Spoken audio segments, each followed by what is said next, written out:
Little Legends Podcast is a Prediction Esports production. Support us by subscribing to the Prediction Esports Podcast channel on your favorite podcast provider.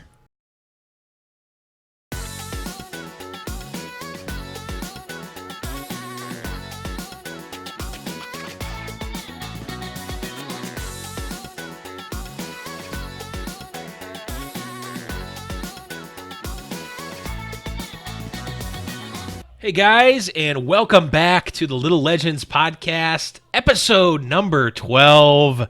I am your host, Blevins, and joining me today is our resident League lore expert, the one and only Kenobi. Welcome, buddy. Thanks for having me, Blevins. I'm very excited to be here talking with you about the TFT changes. Hopefully we'll get to talk about some lore. I mean, I'm definitely going to talk about some lore with all of the new changes that we have. Definitely some opportunities to do so with the new champions.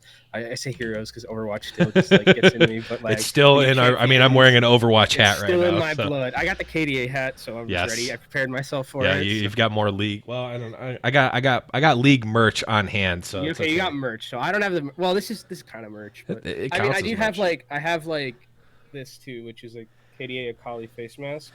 It does glow in the dark. That's weeb stuff. I don't. It's very weeby. I don't get into that. I'll wear it after the break, maybe. Yeah. Good stuff. Good stuff. Unfortunately, Boop is out for the week. He will be returning back as normal next week, so do not worry there. But we've got Kenobes here.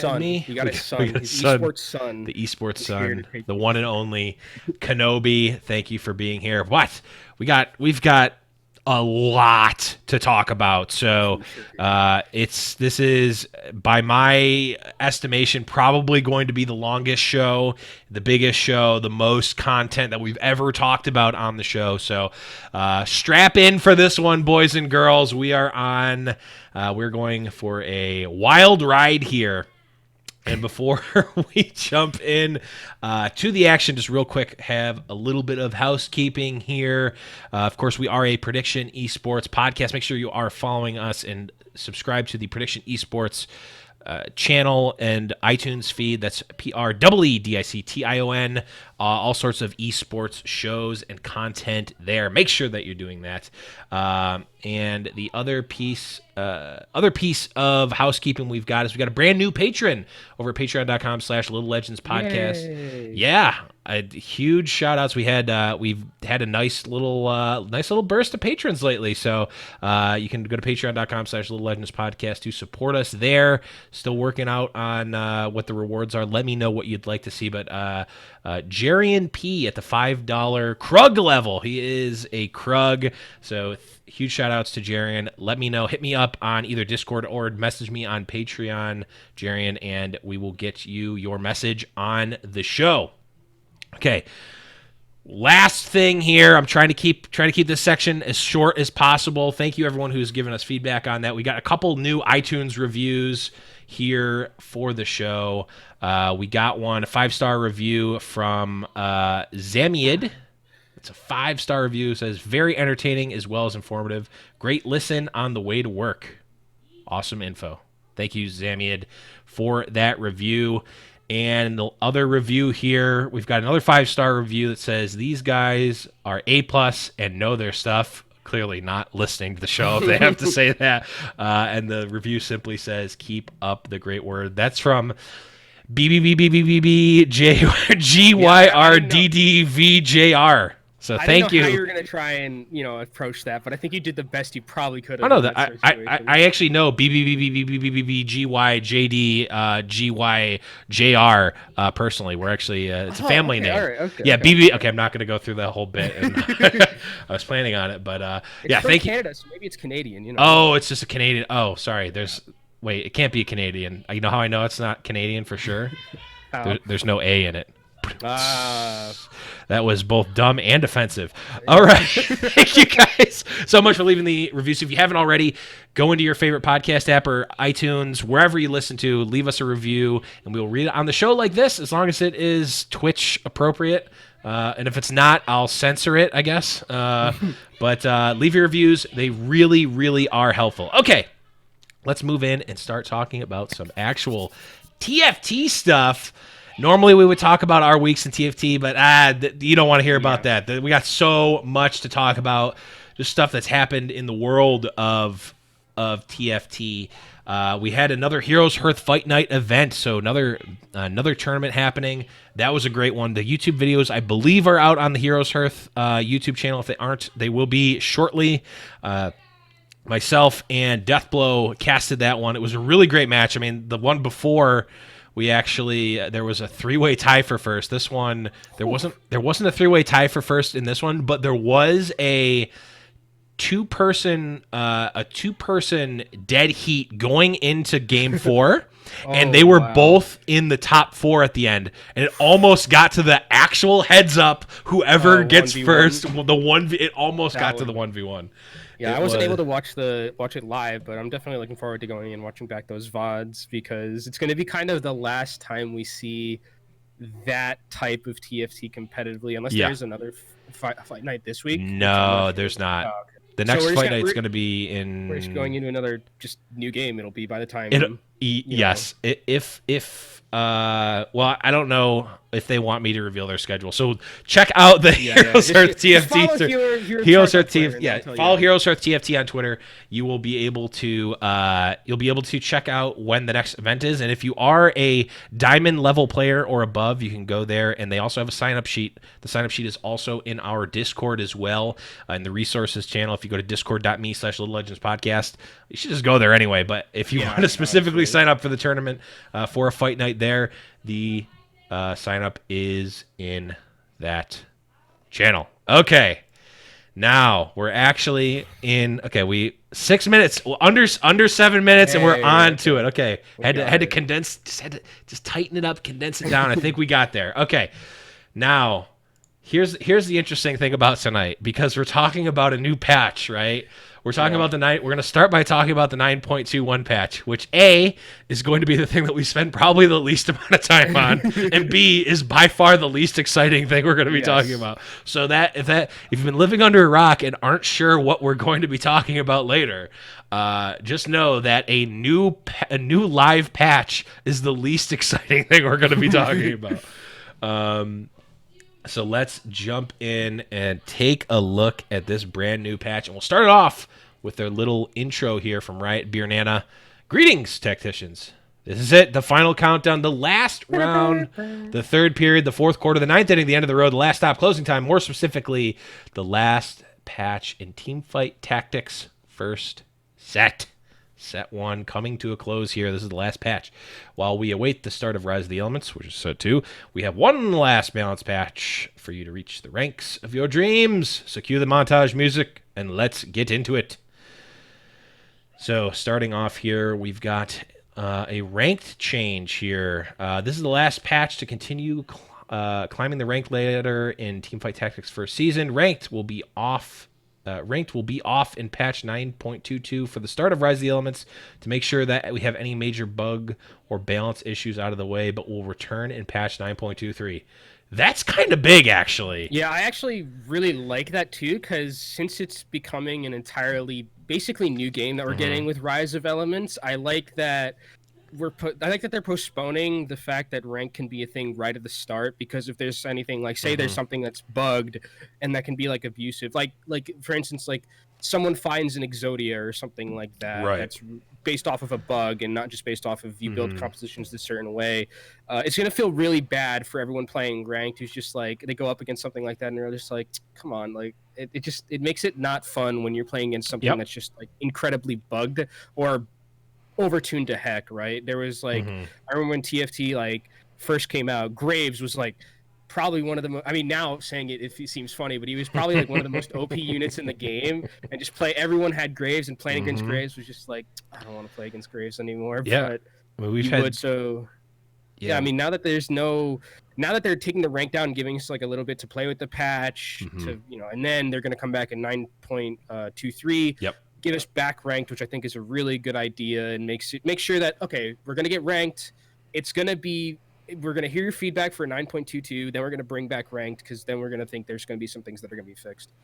Yeah, On the one hand, I agree with a lot of what you're saying. I think you don't want to put ranked out there, even if you think it's right. Like, because like at the end of the day, maybe rank doesn't matter that much, but people are gonna like it's an investment of people's times, and people care Hmm. about their rank. So if you have something that's broken or abusive like that, and you let ranked be out there, people are gonna feel bad when they're losing ranks from Yeah. that, and it's gonna feel disingenuous, I guess, when you win. Whether or not people care about that is a different story. But I might be the scumbag that was building the Titanic Hydras when they were bug.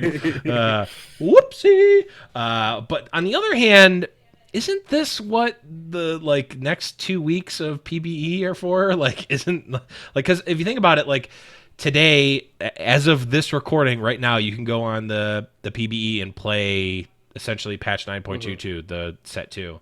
You can play that right now. So in 2 weeks, it's going to be set to live, and then 2 weeks after that, in Hmm. 9.23, it's going to be live and ranked. So from today, that's 4 full weeks of it being playable by Hmm. most of the public where it's off of ranked. So it seems like a Yeah, I mean, lot, but yeah. The thing with PBE is it's a pretty small-ish player base, and a lot of it could be with bigger like if they gave TFT players PB yeah, access. that's Just the other saying. thing that I was gonna say is that you need to have, I think it's honor 2 or 3 to have even a chance at getting the PBE, and you have to be like level Yep. 30 and all that. And so I'm not sure how they would go about fixing that. Whether they just like say, okay, you're a TFT player, go ahead and just you can get this PBE account, and or maybe they make a separate client just for PBE Mm-hmm. or something like that. But I mean, it happens like this in regular league too, where like you have to let the game grow a little bit. Like in League, I think Mm-hmm. recently, like they had Garen who was on PBE,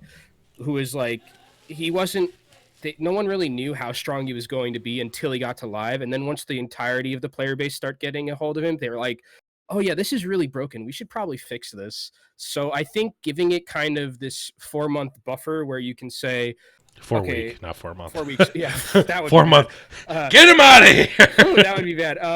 If you were gave this like you get this 4 week buffer and you're Mm-hmm. like, okay, so these 2 weeks in PBE, these are for like really, really niche Game kind of breaking things that are things. Yeah. super duper busted. And then once it gets to the bigger player base and they're playing normals, they're going to be able to find more things that are possibly Mm-hmm. overtuned. So I think it is a quite a bit of time, and I know it kind of feels a little bit unfortunate that it has to be 4 months until we basically get our next 4 weeks. TFT. I keep doing that. It has to be 4 weeks until we get our new rank season. But Yeah. I think I think in the end it'll be worth it. I would rather wait than like getting to a game and then figure out that this champion who's level 1 is the best champion in the game or something. Right.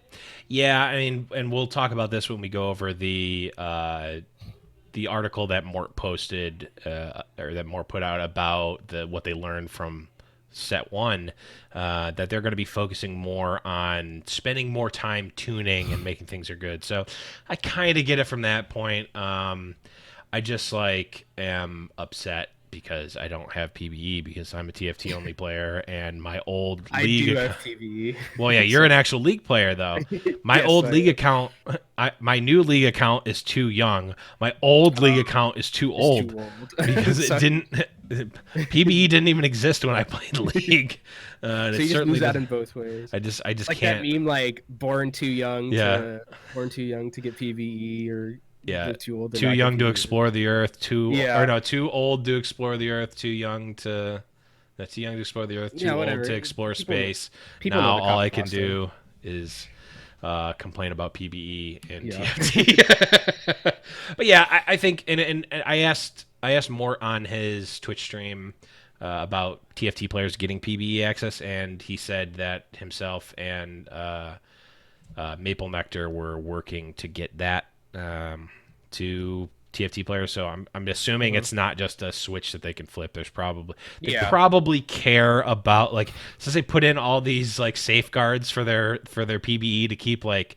toxic players and people who are trolling out of it. They probably want to preserve that and not Yeah. just undo all the work they've done all these years. So I get it, but The other thing is that like we're getting an entirely new game basically, and mhm, it's going to take people a little bit of a time to learn it, right? We're sure, basically like I have to learn the entire game over again.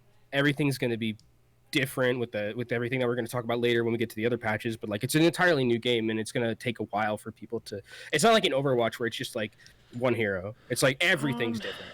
Yeah, I think people are overblowing it actually, and this kind of goes into maybe just the greater discussion about new set. I think like everyone's like, oh, there's so much new stuff. It's like a brand new game. It's like in some ways, yes, but in other ways, like when I think about it, I've personally been thinking about TFT this entire time is like the TFT set is like a new Magic set. It's a limited set where you're drafting it. So like a new set comes out, is that a brand new game? No, all of the game engines are there. Now, in this case, there's actually even additional stuff being added, so I can see the argument even more. But like, it's kind of it's similar. It's I don't think it's as different as people are saying. It's like, oh, this is a brand new game. Like I'm gonna all the stuff I learned from set one is gone. It's like no, in the same sense that like if you played War of the Spark in Magic the Gathering, I'm making MTG references here. If you drafted War of the Spark and now you're drafting Eldraine, like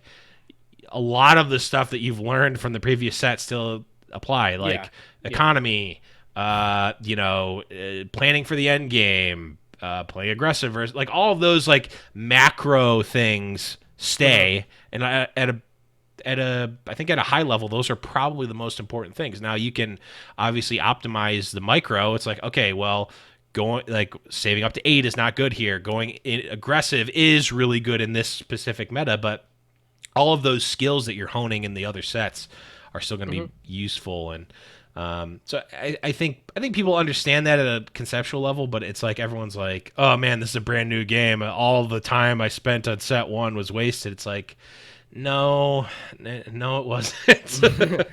Yeah, I mean, you still know how to like do some things. It's just that it's like the first time in the TFT life cycle where things are going to change this much. So I think that's kind of the biggest thing for people right now is that there's just so much to take in. Even though like the game's not changing drastically, like just core wise, but there's just a lot to fiddle around with, and I think I mean based on everything I've read so far, and we'll talk about it later, but because we've been talking about this for quite a while, but like it seems like everything seems to be working out well, and just I know it sucks that we don't have ranked now, but I think it'll be worth it in the run. I don't know how well it's working out because the games I've been watching on Twitch, like the health bars don't update. That's why I put it on PvE. Yeah, I've seen people's boards just go completely invisible. I saw that a couple times. So yeah, hopefully, I guess that is exactly why they put it on PvE. But we'll be talking about more of that in a later segment of the show. So the next change here we've got is for player damage. Canobes, you wanna read this one? Yeah, sorry, I'll get this one. Right now, player damage is both too low in the early game and too high in the late game. This leads players to take advantage of using the early game to stockpile gold, as well as really unfortunate late game losses when trying to change up your strategy or unit placements. We're pulling level damage from the champions and putting it into their base damage to counteract these trends. So going down the list, we're going to have 1 star by tier 1. Should I read these out? This might be a bit confusing to see over. Yeah, I'll post the links. I'm just going to post a link to the show notes where this link will be in the show description. So, and you can also, I mean, you guys have the internet, Google it. The changes here, essentially, like I said, they're taking some damage out of the champions and putting it into the actual player base damage, which I think this is actually really good. We talked in, I think it was last episode, about how maybe it was 2 ago, I don't remember. I've lost all concept of time lately, but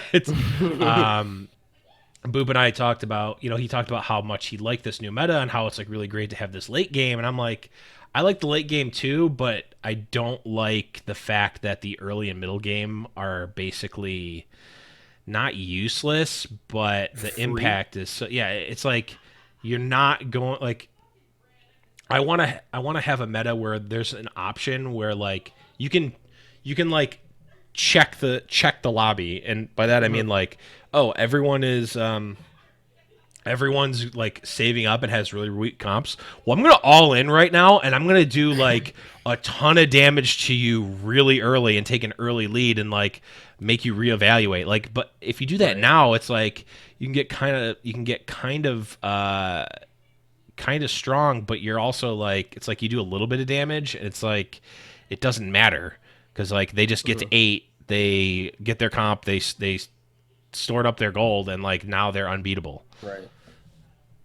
Yeah, I mean, I like that this seems to be moving towards the fact that like late game damage is going to be it looks like it's going to be just like once you get to like 5 cost units it's going to do like a ton of damage still, so that's good. I like that they're keeping that for because usually like if you're a 5, if you somehow, and this is like very rare, if you somehow get like a 5 cost 3-star unit, you should be doing 8 damage probably with that because you've Yeah.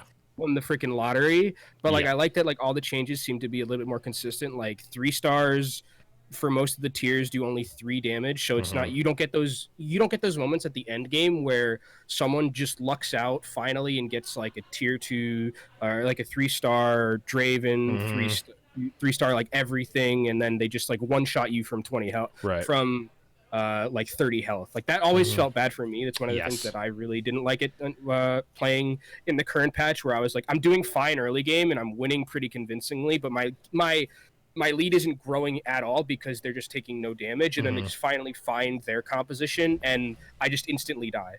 So like Yep. I that felt really bad for me. So I like that these changes are kind of nipping that in the bud, and they're saying, it's going to be a little more consistent across the board, which I really like. Yeah, it really felt like I had the exact same experience where it's like right after wolves or like right before chickens. It's like people like level up a ton, uh, Yeah. and I'm just like, well, I really hope that I don't take 20 these next 2 turns, or else I'm dead before chicken. Oh god, I'm Yeah. dead. I died before Yeah, chickens. there was no advantage to pressing your advantage early, because then you just, because if you like if you're going early and you're spending money on like levels and rerolls and stuff in the early game, and then it doesn't matter because everyone else is stockpiling their gold because they're taking no damage, Hmm. and then you get to the late game, you have 0 econ, you have some decent units, but they have all of the good ones because they just like spammed their level up button and then the Yep. resell button. So again, really nice changes for the pace of the game, I think, right? Yeah, it didn't help that like the whole game was around 4 and 5 cost units. It's like Yeah. remember when Evelyn was really good and you could like Dude, oh, the broken, really like the like Korean Evelyn, where it yeah, was you like could like you really just, chunk people. yeah. It's like man, I just feel bad building Ash and building Evelyn and building even Yeah. like Rengar. It's like I just feel bad building these units because like someone's gonna have that like broken Draven or broken Jinx or Hmm. broken It's not Asol, gonna and matter. it's just it doesn't matter at all. I Yeah. can't do enough damage to punish them for doing that. So really like this. And I mean obviously the champion the champions themselves are moot at this point going into Yeah. set 2, but nonetheless. So a couple of trait tweaks here as well. 9.21 Guardian bonus, getting a nerf from Good. 45 down to 40. I like it. Hex Tech disabled duration going from 7 seconds down to 5 seconds. This, okay. I think this like it's gonna last for like a week, but this like completely kills Hextech. I think Hextech is like useless now. Yeah. I mean, Maybe not useless, but like that 2 seconds is like pretty it's important. huge. That's, It gets a lot worse. I'm just yeah. like, I feel like it just makes you. It just makes you care less that you don't have it more than Yeah. like, well, I definitely don't want it now. It's like well, you're using it with Jinx almost Yeah. exclusively, right? Like And you're just like Jinx Vi, whatever. it's like, well, I'm going to be in Brawlers anyway, right? Yeah. Or I'm not. Or like, I guess, It's for I, people who are like building like, which doesn't happen, but it's like if you're building like straight up hex tech compositions, like this kind of just yeah, I don't think, ruins the idea of the comp. So yeah, well, it'll only be for 2 weeks, yeah, but for I for don't, 2 weeks. I don't know if I've ever gotten 4 Hex Tech except for maybe the first week it came out just to Yeah. see what it did. We've got night damage blocked is going from 153560 to 153060, so 4-piece knights getting a nerf. Probably needed because it was in almost every Yeah. single composition. It is very easy to get, and all of the units are good. Rangers bonus attack speed going from 25% 70% to 40% Yeah. 70%. Wowie.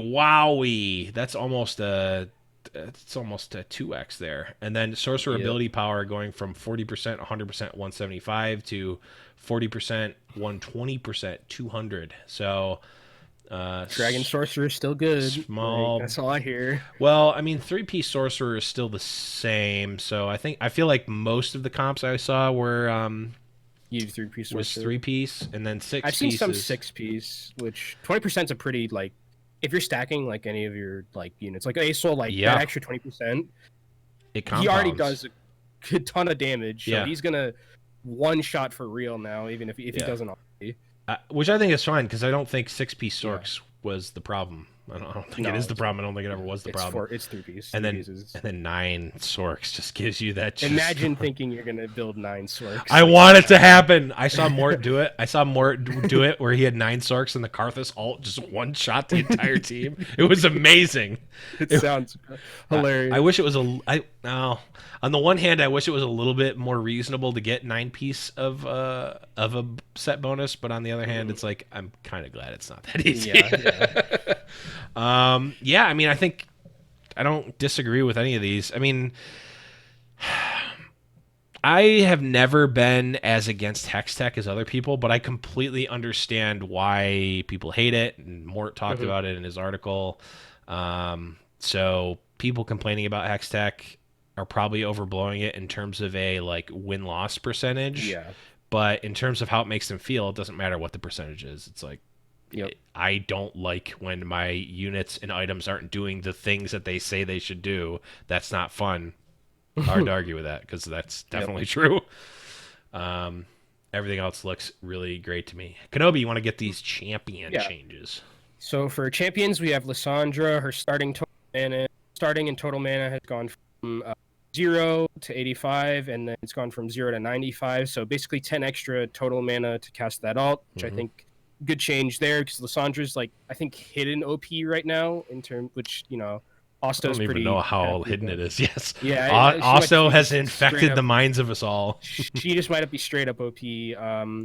So various attack damage going out from 50 to 60. That's going to work well with the ranger changes. But Varys is kind of in a weird place right now where you pick him if you're building like the Varys sorcerer comp. That's usually where I've seen him. So it'll help him maybe get the mana faster, but not too much of a like game-changing change, I think, for him. It's just a nice buff for him.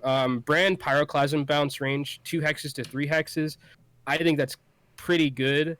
Yeah. Especially because now they're making the missile speed as well faster than it was before. So that means it's going to bounce farther and also bounce faster. So good changes to all the brand loyalists out there are going to be very happy. The elementalists are very happy right now. Deathblow is cheering from his home right now. Yeah, I play a lot of elementalists, so I'm really happy about that change. Because one of the worst things about brand was like you shoot your alt and then you just like it bounces so slow, and then that like time that it took for it to bounce. Yeah, the unit like either walks away or it lives long enough to like hit their alt or something. So now there's less likely of that happening. Like one of the examples was like Kindred, for example, when Knights were really big. Yes. Like, you would bounce, and then you were like so close to hitting the Kindred, but then it alts like right before it gets there, and you're just like, all right, whatever. I've liked Brand a lot. He's been just a powerful unit and just like a nice like glue piece, but he never felt OP. Yeah. He just felt solid. like a really good. He felt like a good 4-cost unit, which is what I like. Following up, we have Cho'Gath spell damage, going from 175, 350 to 525 to 200, 400, 600. So some more buffs to Cho'Gath spell damage, which is interesting because Cho'Gath spell damage is in a weird place a lot of the time. Cho'Gath is always good. He's like pretty much always good. I'm not confused, but this feels like it's just like they're making him better, and he's already like super good. And if you like stack Morella and stuff on him, like, and I've seen like people actually also build like Sorcerer Cho'Gath, which like helps a lot. That's been a classic like backdoor comp. Sorcerer Cho'Gath. That's strong. And then Draven attack damage 70 to 65, good because Draven is very good unit. Needs a I little bit of mean, nerfing, I think. give Draven his last heyday, buff him up. He's got Buff one him. last week until he's retired, at least for a whole set, And unless he comes then, back. yeah. That's it And too. then Pantheon armor change, 80 to 70. Good Pantheon. Yeah, Stupid broken right that was now. the least they could do. Literally, the Yeah. least they could do to make But yeah, that's all the Pantheon champion changes for reasonable. the last 2 weeks that they're all going to be available. So, Yeah, I mean, I think the problem with Pantheon is like, and with 5 cost units in general is like, you kind of want them to be a little bit OP, right? Like yeah. you don't want to be game breaking, like you get it and you win, like Karthus Mhm. that one. Or I mean, Kaisa now, like, also is like, if you get level Kaisa 2 too, Kaisa, yeah. fine. Which Not is why I'm also not that like, good, by the way.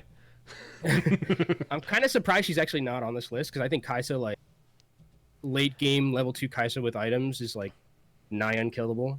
So, Yeah, I think it's unkillable in a lot of the ways that people are trying to build now, which I think yeah. is the philosophy of the dev team for the most part is like, yeah, well, nothing that you're using now is good against him, but have you tried this? And it's like, yeah, okay, I can get on board with it. It really seems like they're pushing, like they are pushing Sorks in this, and sorcerer buff in general. Like Brand is like an honorary sorcerer, Cho'Gath honorary sorcerer. Sorks themselves getting buffed. It's like, yeah, okay, they're pushing it a little bit.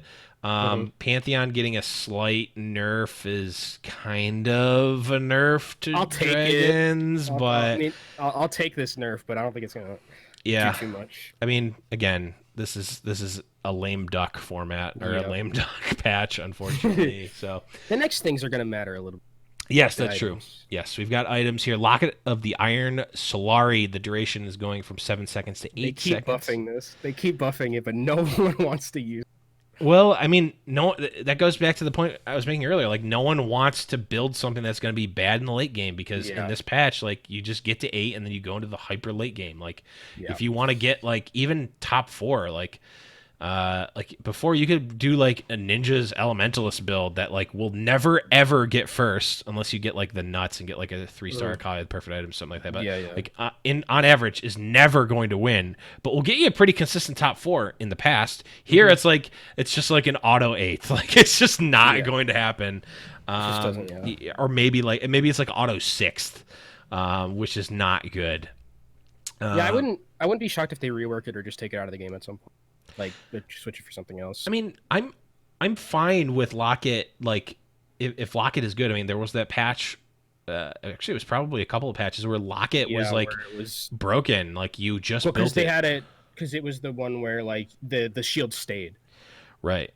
Which, So now the shield just goes off. And yeah, I mean, it's not that much. It's again, it's like good with sorcerers, right? Where you're Squishy like units. essentially guaranteeing your first cast with like units like Morgana or Cho'Gath or Sejuani or something like that. Like getting that first cast off is absolutely imperative. Kennen as well. So I like. I mean, I want there to be an actual decision to make. Like, oh, am I going to save this lot? Am I going to save these Locket items for a Morello and a Guardian Angel, or am I going to build them into a Locket now, get that advantage and push it early? Right now in 9.20, that option Doesn't work. it's there, but it's not good. Right. Yeah. I want it to at least be a consideration, like a reasonable consideration. So this is almost a push towards that. Plus, these items are living into the next set. Next one here, Redemption Health Threshold is going from 25% up to 30, which means that it's going to trigger earlier. I mean, good, right? Yeah, nice little buff. Yeah. Redemption has been like borderline. I think it's like no one. I don't think anyone considers an S tier item, but it's definitely like. Well, you have like Sejuani's are the ones who like Yeah. use the most, from what I remember. Yeah, Sejuani and Kennen and those types of units. Like it's good on those. Now it's just a little bit better, so I like it. Repeating crossbow attack speed and crit chance per stack is going from 20% up to 30%. This one's tough for me. I mean, that's a pretty big jump, right? An extra 10%. So it's adding 50% essentially of its power to it. or Yeah. adding half of it per stack. So it's like Yeah, it. I haven't seen like any like crossbows, so The only they crossbows I definitely see are need. like when you get it pre-built or you get it off of a Yeah, carousel or something. yeah, like I haven't seen anyone like willingly put a repeating crossbow because it's kind of like a weird thing where you're like, okay, this unit needs to die for it to get some value. Hmm. So, um, Yeah, and then it's still it's random. yeah, it's a nice buff.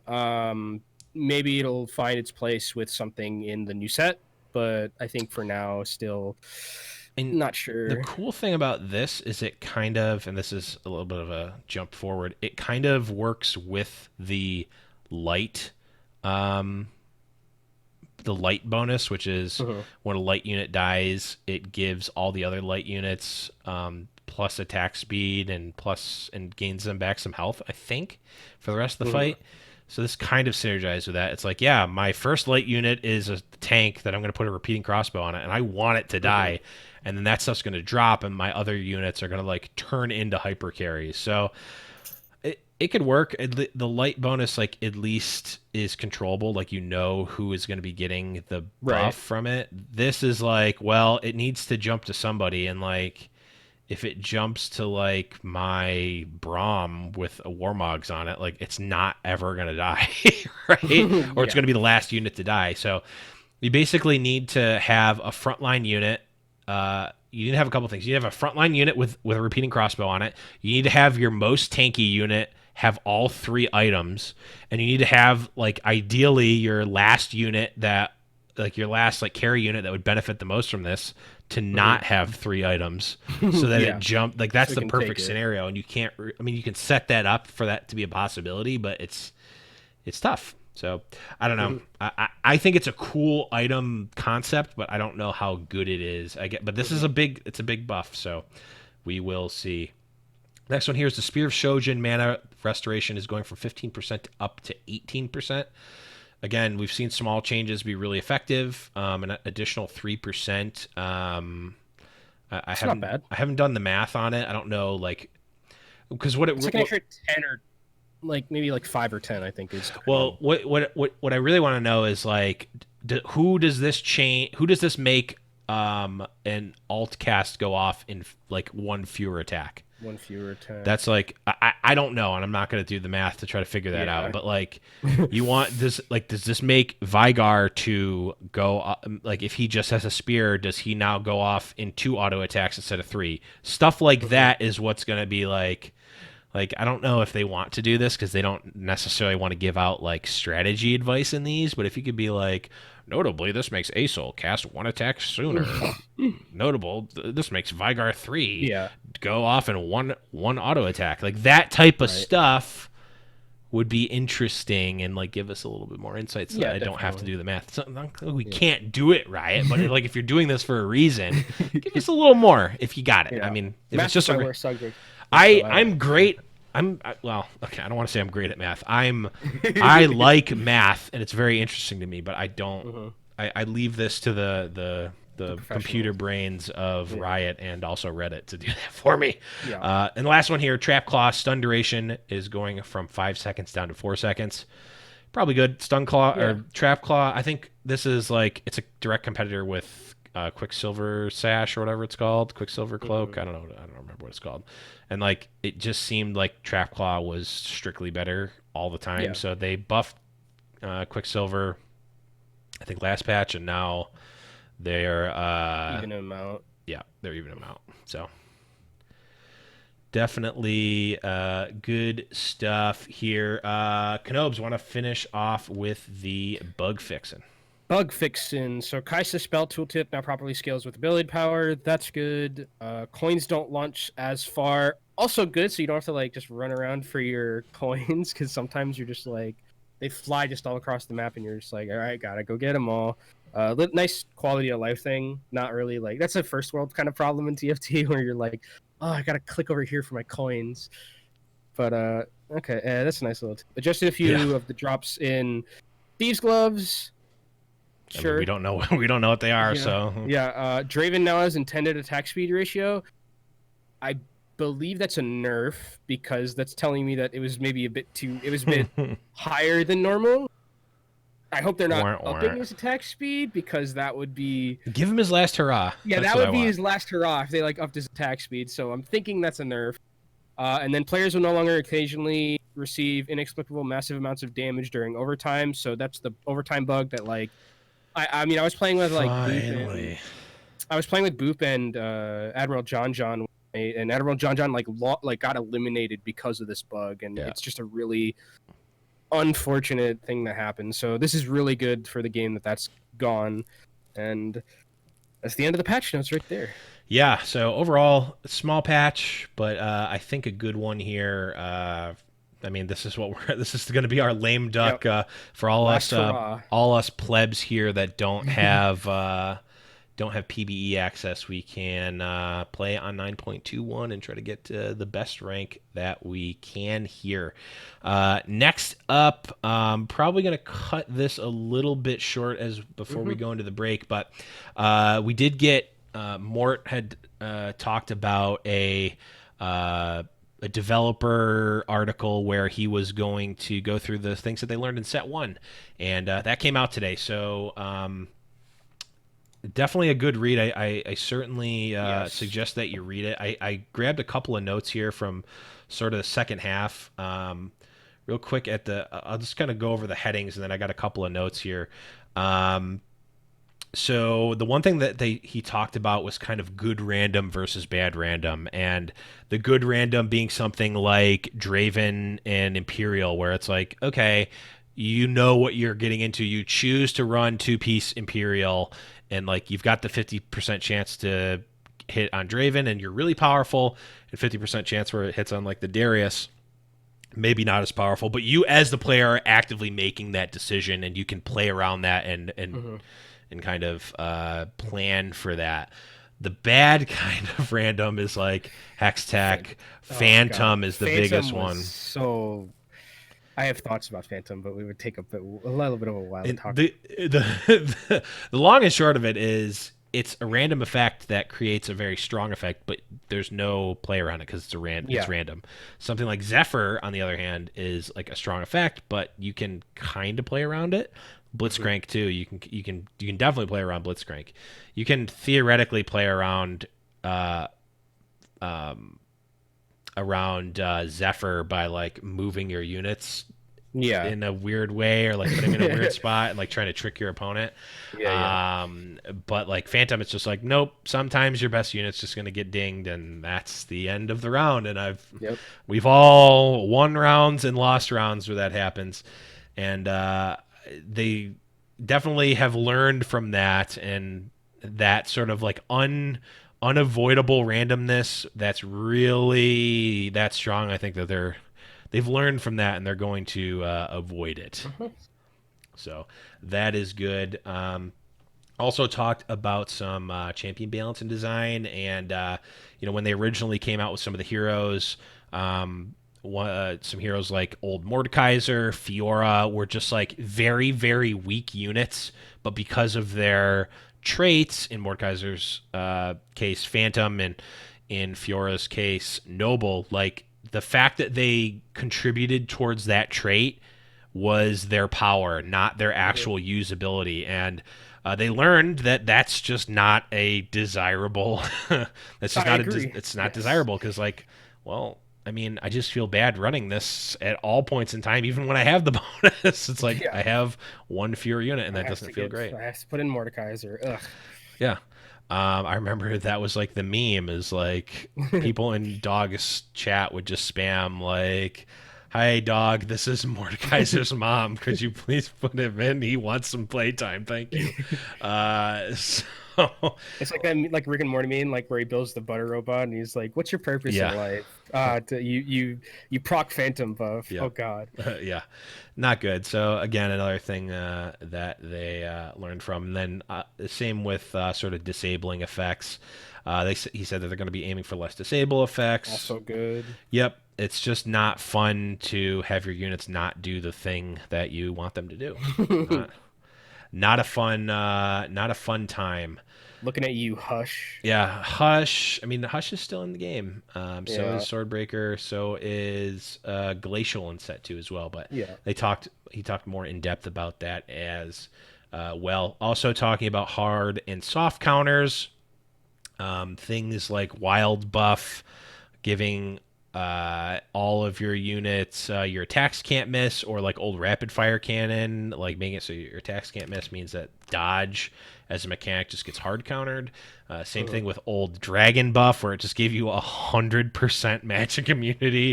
It was a pretty hard counter to Yeah, magic damage, literally.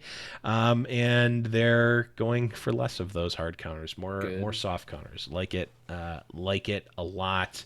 Last couple of things here.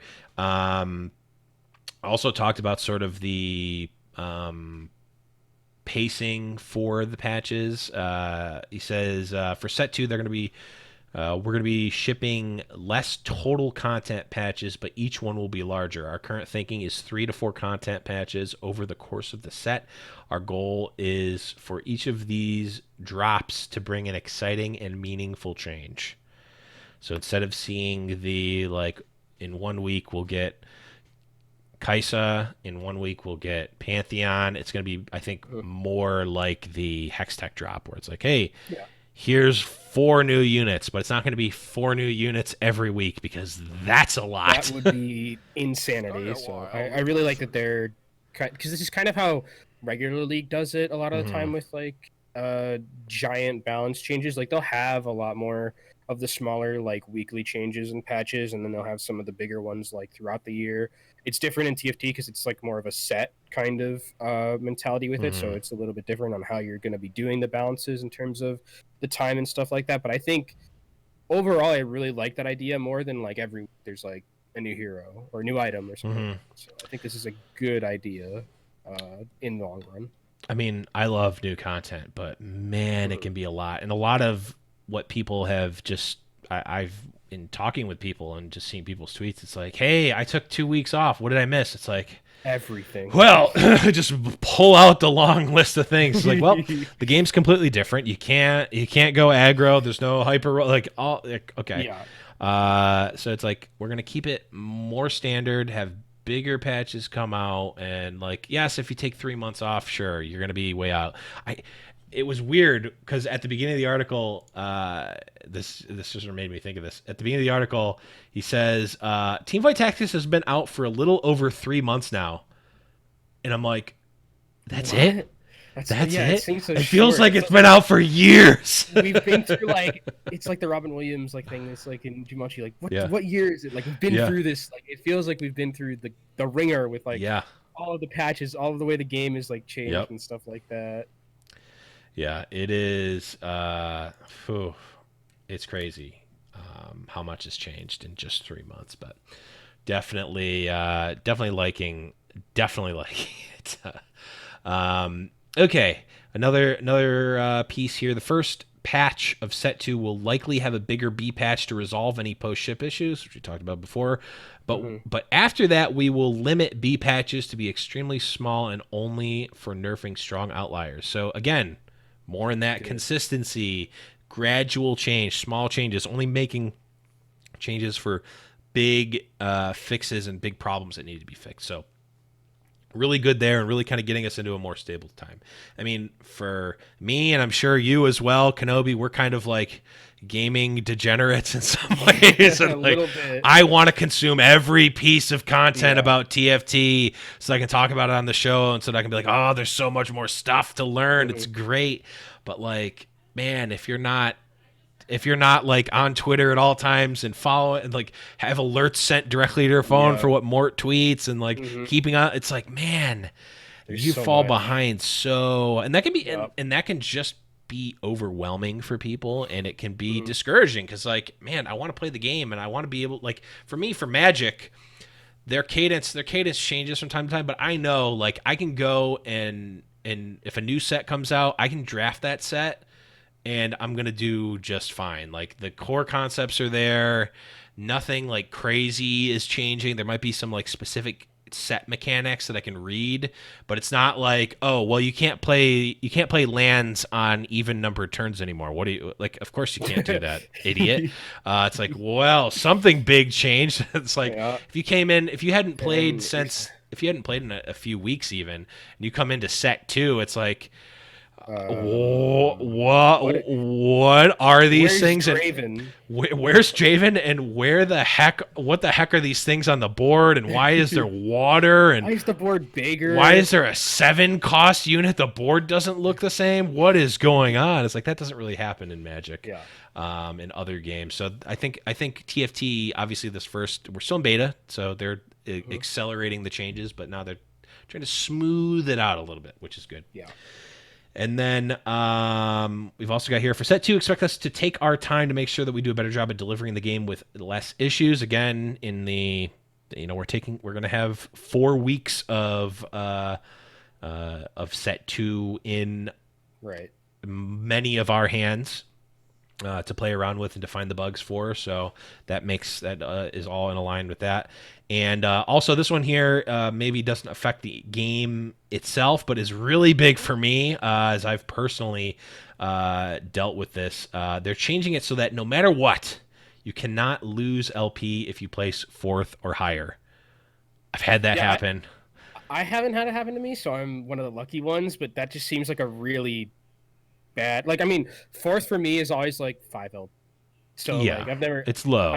which also like feels like pretty, but it is 4th, so like he barely squeaked in, so 5 seems about right. But like if you're losing LP at 4th, that's really bad. I've like, lost that can't be 10. I think I've lost That's way 10 too much. LP for 4th because way too much. it was because I was playing with a friend who, like, I was diamond and they were gold or something. Yeah, right, so, right. but like for me, it's like, well, dude, I don't play ranked with friends anymore because of that. So maybe Now you'll this start will playing ranked with friends. maybe probably still not, just because of how the game works and you're like literally fighting against your friend in ranked, which I don't really want to do unless they're worse than me. No, it's just they need to figure out a way to make it better to queue ranked with your friends if they want that to happen, if they want that to be a thing that people do. Because right now it's just a feel bad. It's like, well, I'm either winning and knocking out my friend, or like that, or like we're colluding in some way and having I don't know. They maybe like a 2v2v2 mode or something where like we're playing together. I don't know. That would be that's way down the line. That's way down the line for sure. But what's not way down the line is set 2 Kenobi, which we will be talking in depth about when we come back from the break. Stick around if you're listening live, or if you're in podcast land. We'll be right back after this break. Guys, if you are liking the show, please make sure you leave a review on whatever podcast platform you're listening to. If you're watching us on YouTube, make sure you subscribe to us there. And you can subscribe to us and check us live on Twitch at twitch.tv/theblevins. Of course, the home of all of our content is at discord.me/littlelegendspodcast. Welcome back, everyone, and we are here in the home stretch. By home stretch, I mean this is going to basically be a second whole episode here that we're going to be talking about. 2 for 1, the ultimate value. Yes, this is a value episode, to say the least. We've got the 2 for 1 episode. We've got the 2 for 1 and the 9.22 patch, aka Rise of the Elements, aka Set 2, which is live on PBE as we speak. And we got just so much information here, more than we've ever talked about on the show. So I guess let's just jump into it. We're going to start here. They actually released the 9.22 set PBE changelog and update, which they don't usually do, but for what I believe to be obvious reasons, they are giving us more information about this PBE change than they normally would. So, without further ado, from Mortdog himself on the official Riot forums.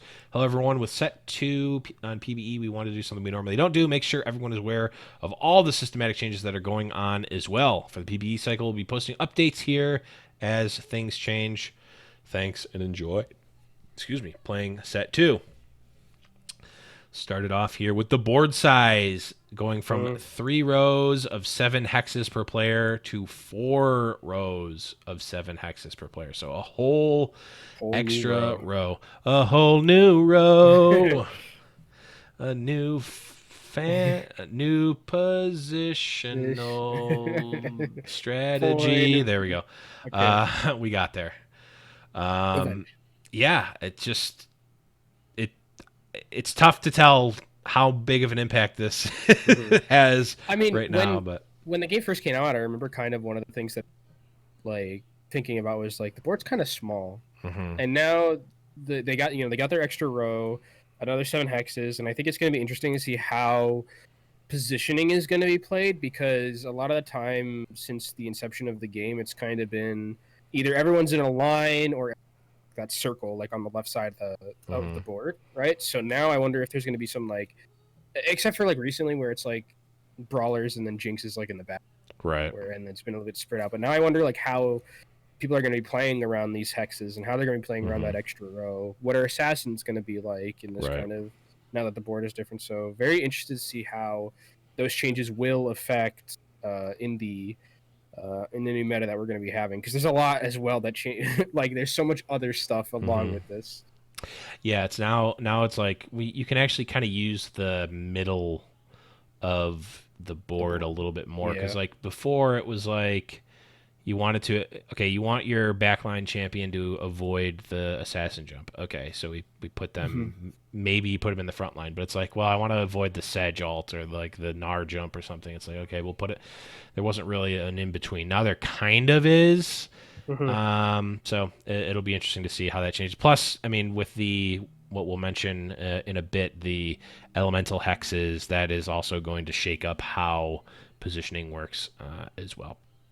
Mhm. Next up, we've got some bag changes here, which is just the number of champions in each tier.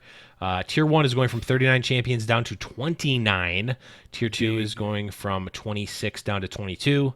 Tier 3 going from 18 down to 16. Tier 4 going from 13 down to 12. Tier 5 staying at 10 total in the pool.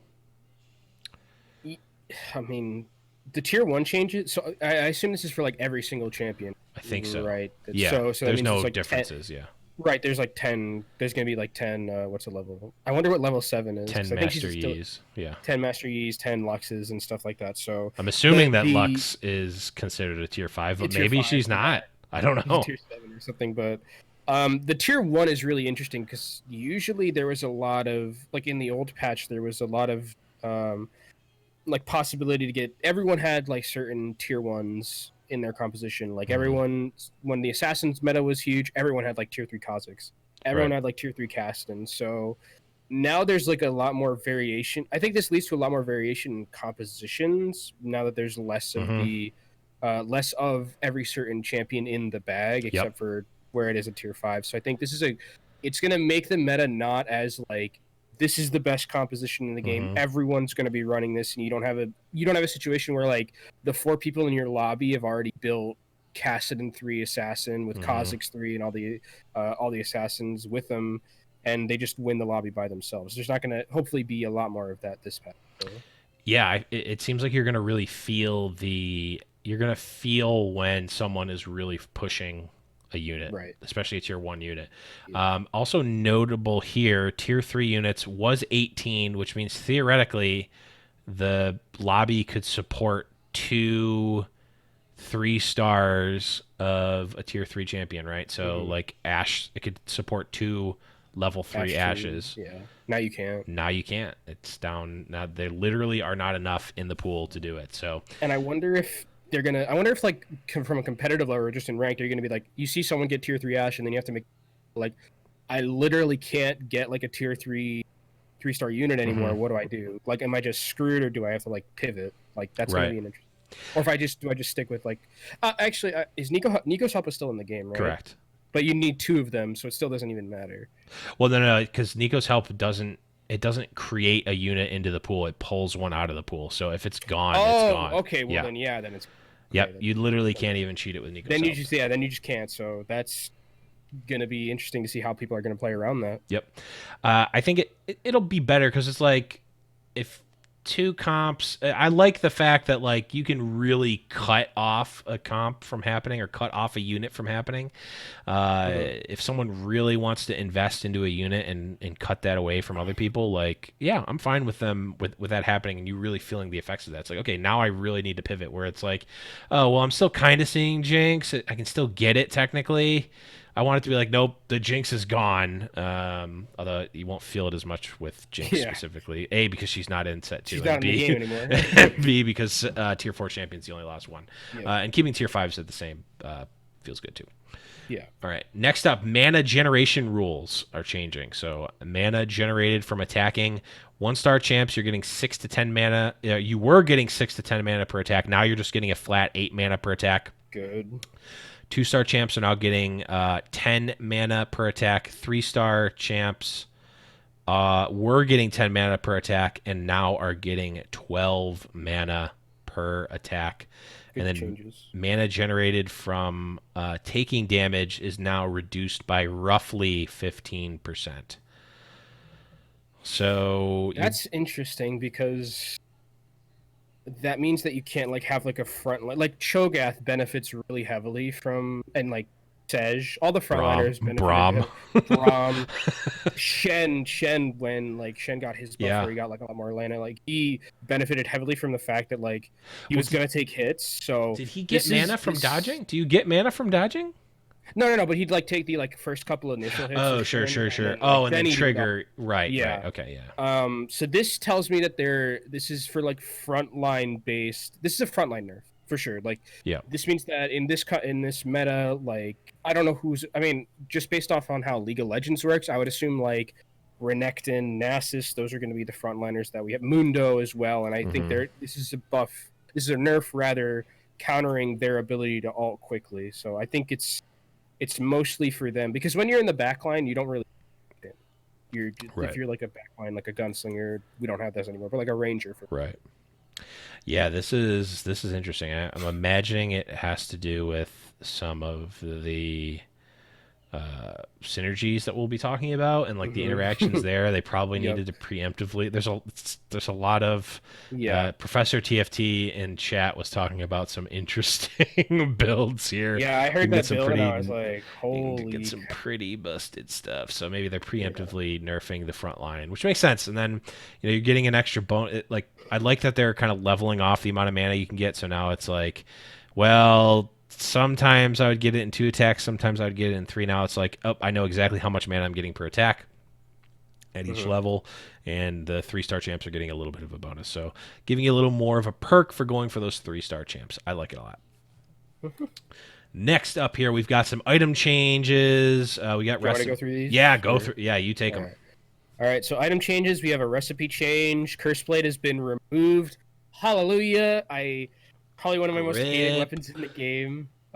Glad that's going to be out of there. It's going to be swapped in for Runan's Hurricane now is Mm-hmm. going to be, instead of before where it was Spatula and it was a Negatron Cloak, it's going to be Negatron Cloak and Recurve Bow, which I like because um that's more thematic with how it is in actual League of Yeah. Legends, where you build it off of Zeal. We build it off of Zeal, which we don't have Zeal, but it's like Mm-hmm. giving it.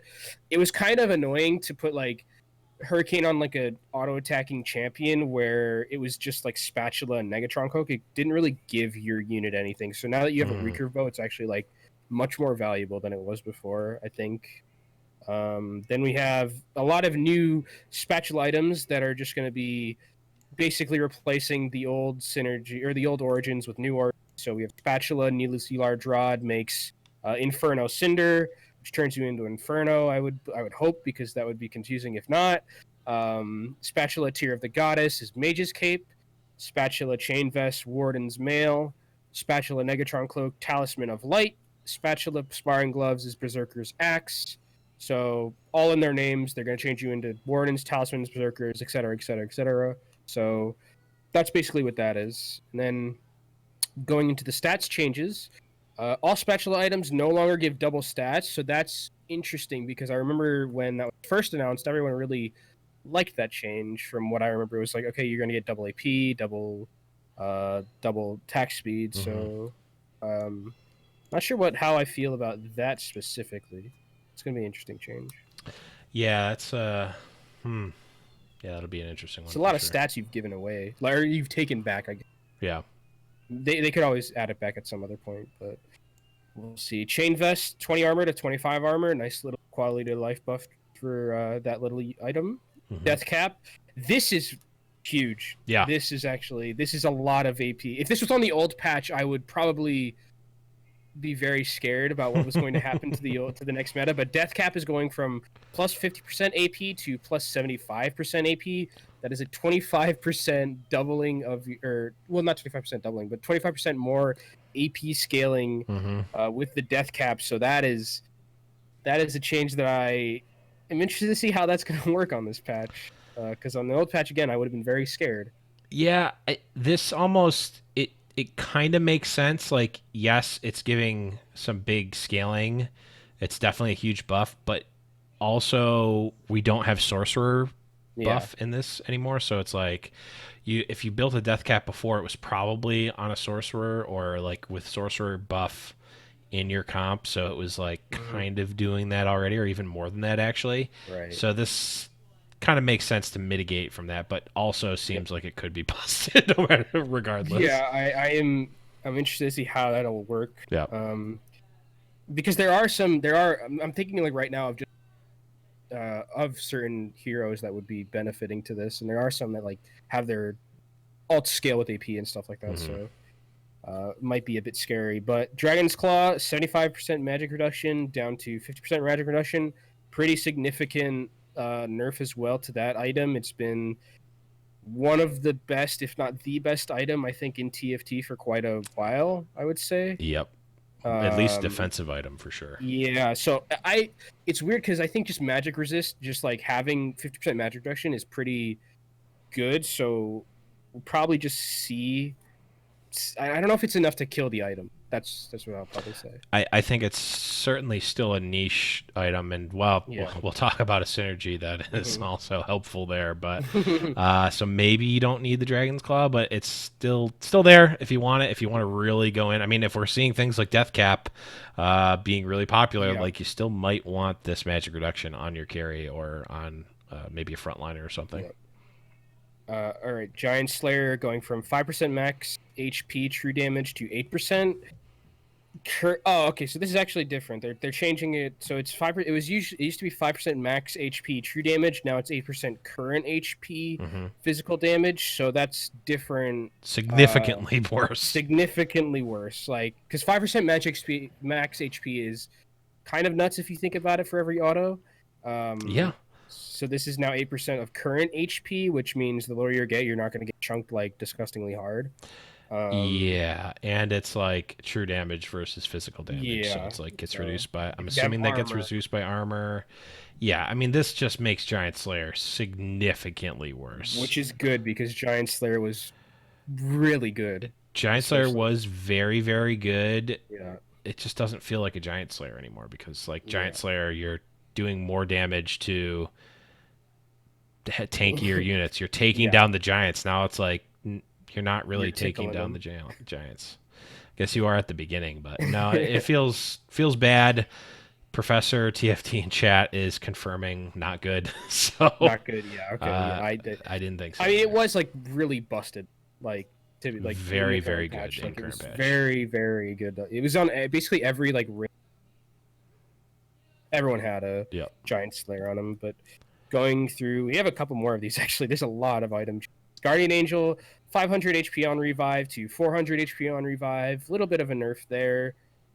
Guardian Angel has always had his place in the old meta on Mm-hmm. like a lot of units that basically lived and died by their alts, like Kennen, for instance. It Yep. was basically just a way to guarantee yourself to have an alt. Mm-hmm. Sejuani as well. So um, not sure how it's going to fit into this meta. I think still just like getting that revive is early game is probably still really good.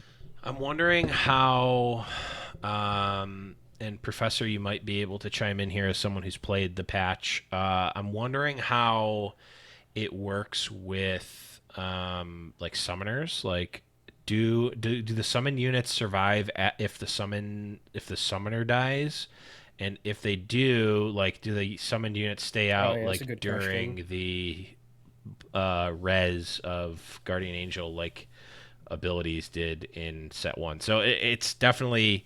Professor says yes, they do. Oh, God, I don't know if he's saying yes, they do die or yes, they do survive.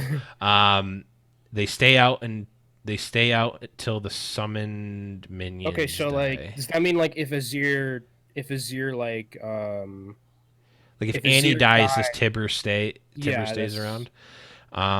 Well, regardless, I think yeah.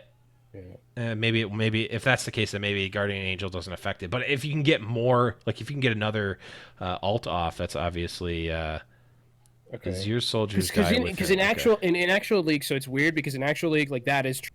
Azir's soldiers will die with him, but in actual league, Tibbers continues to live even though Annie has died.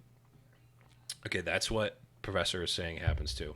Yeah. Tibbers Okay. and So Zyra stay that alive it's when basically like Annie actual league. Zyra dies. Okay, cool. Um, yeah, so I guess Giant Slayer or sorry, Guardian Angel doesn't really affect summoners, but I mean it's still Guardian Angel's still been a good item. It's just Hmm. it's it's the type of item that has such a strong effect that if it's like even a little bit on the stronger side, it just gets run all the time. And especially Yeah. with like I think part of the biggest probably the biggest reason that Guardian Angel hasn't been run as much in the current patch is because Giant Slayer is where you want to be using your BF swords. Yep. So I think they're preemptively thinking like, okay, Giant Slayer's gone. That means that Guardian Angel's stock is going to go way up. So let's preemptively nerf Hmm. it, so it's not just the automatic pick for the usage of every single sword. Right. So Yep. I like it. Good change. Ionic Spark, a little bit of nerf here. 125 true damage, 100 true damage. Ionic Spark is a really weird item, and thinking about like what Mort said in his article about like not fun items, I would probably classify this one as a not fun item Mm-hmm. because it's just like every time you get a spell, like it's just 100 true. You can't like play around it once you've already committed to your composition. So I liked it because and usually like people are stacking Ionic Sparks, so this is good. This kind of um, dissuades that type of item stacking. Mm-hmm. Ludens Echo. Oh, go ahead. No, I was just gonna say it seems like Ionic Spark wasn't really used that much. I think a lot of Mhm. these are like preemptive changes. Like, okay, this Yeah, is probably what's going to end up happening. So interesting. yeah. Ludens Echo, 180 damage to 150 damage. Pretty significant nerf there, but like you mentioned, there's not that many like sorcerers now, so and there's not something like Lucian who benefited very heavily off of this item. So or perhaps it could be a preemptive, like you mentioned, because I'm thinking of like certain champions that would be good with Ludens Echo right now, like be good. Vlad would be pretty good with it for um, Kog'Maw. Some good units that would be. Yeah, there's definitely, uh, yeah. Again, like these like early game items, I'm just like not. I don't know why they nerfed him like it. I mean, Mm-hmm. maybe they think that the early game is going to be way more important. Yeah. I just don't know. Yep. Negatron Cloak 20 MR to 25 MR. Nice little there for um recurve bow going from 20% AS to 50% AS. Pretty significant nerf, but I think it's compensated a little bit by Rangers in with their passive, if I'm not mistaken. Yeah, I'm not sure about that. It seems like this, like the recurve and Negatron, or the Negatron cloak, buff is like okay, well Mm-hmm. we made Dragon's Claw worse, so we need to make the base item better. Yeah. Recurve bow, yeah, I'm not sure about this one. I mean, it's obviously been really strong. Again, I think a lot of this is like this isn't level one. This is them thinking like, Yeah, okay, this is late we're game. doing this, so we're gonna nerf this so that this doesn't become this and this, et cetera, et cetera. So Mm-hmm. definitely interesting there. Little interesting change to red buff here. It gains 2% max HP true damage on hit in addition to its burn. So they're adding like a mini giant slayer into it as well for Hmm. red buff. So could possibly be an interesting little mix there. 2%. I mean, 2% max HP isn't the 5% that we had before, but it's still, if you're playing like a ranger comp, that is still pretty significant. I would expect it to probably be on things like that, like your twitches or your veins. Vayne, I would especially, because she's all about percentage max. Yeah, and I mean, if Professor's experience is anything to be taken here, Rangers seem pretty strong here. Twitch does seem like a really strong champion, which we'll be talking Uh-huh. about in a bit. So, I mean, red buff is again one of those items that, like, at times has been really good, but at other times has just been sort of Not that outclassed. great. Yeah. It's not even necessarily not been great. It's and a lot of Well, the you need items like, seem yeah, strong. It's just like you need the stars to align, and there's also better items to build. and you also need your chain vest for like GA at this point. Yeah, exactly. That's it.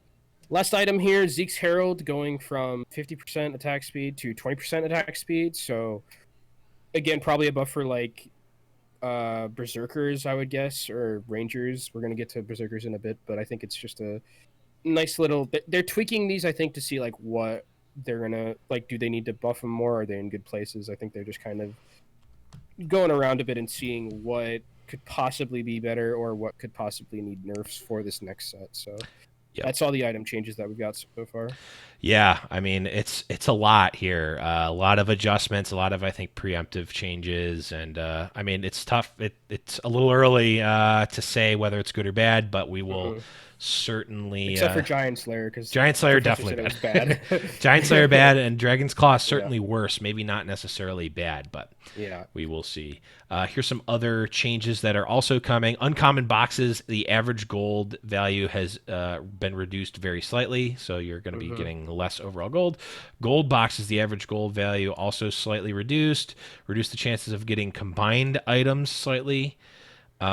Dragons now drop 2 common orbs Ooh, in addition to the item they carried, so that's yeah. uh, I I guess they're giving you gold now, or I maybe think champions. it's also for, I think, because like it's there's times where like you're late game and like you need that like one last like like half item that you haven't gotten yet, because like once you hit like dragon, it's very hard to get any more A single pieces, item, yeah, yeah. the single item. So I think that's probably what that's for, because like carousel has all completed stuff as well. So I think that's probably what they're going for Well, can with this change.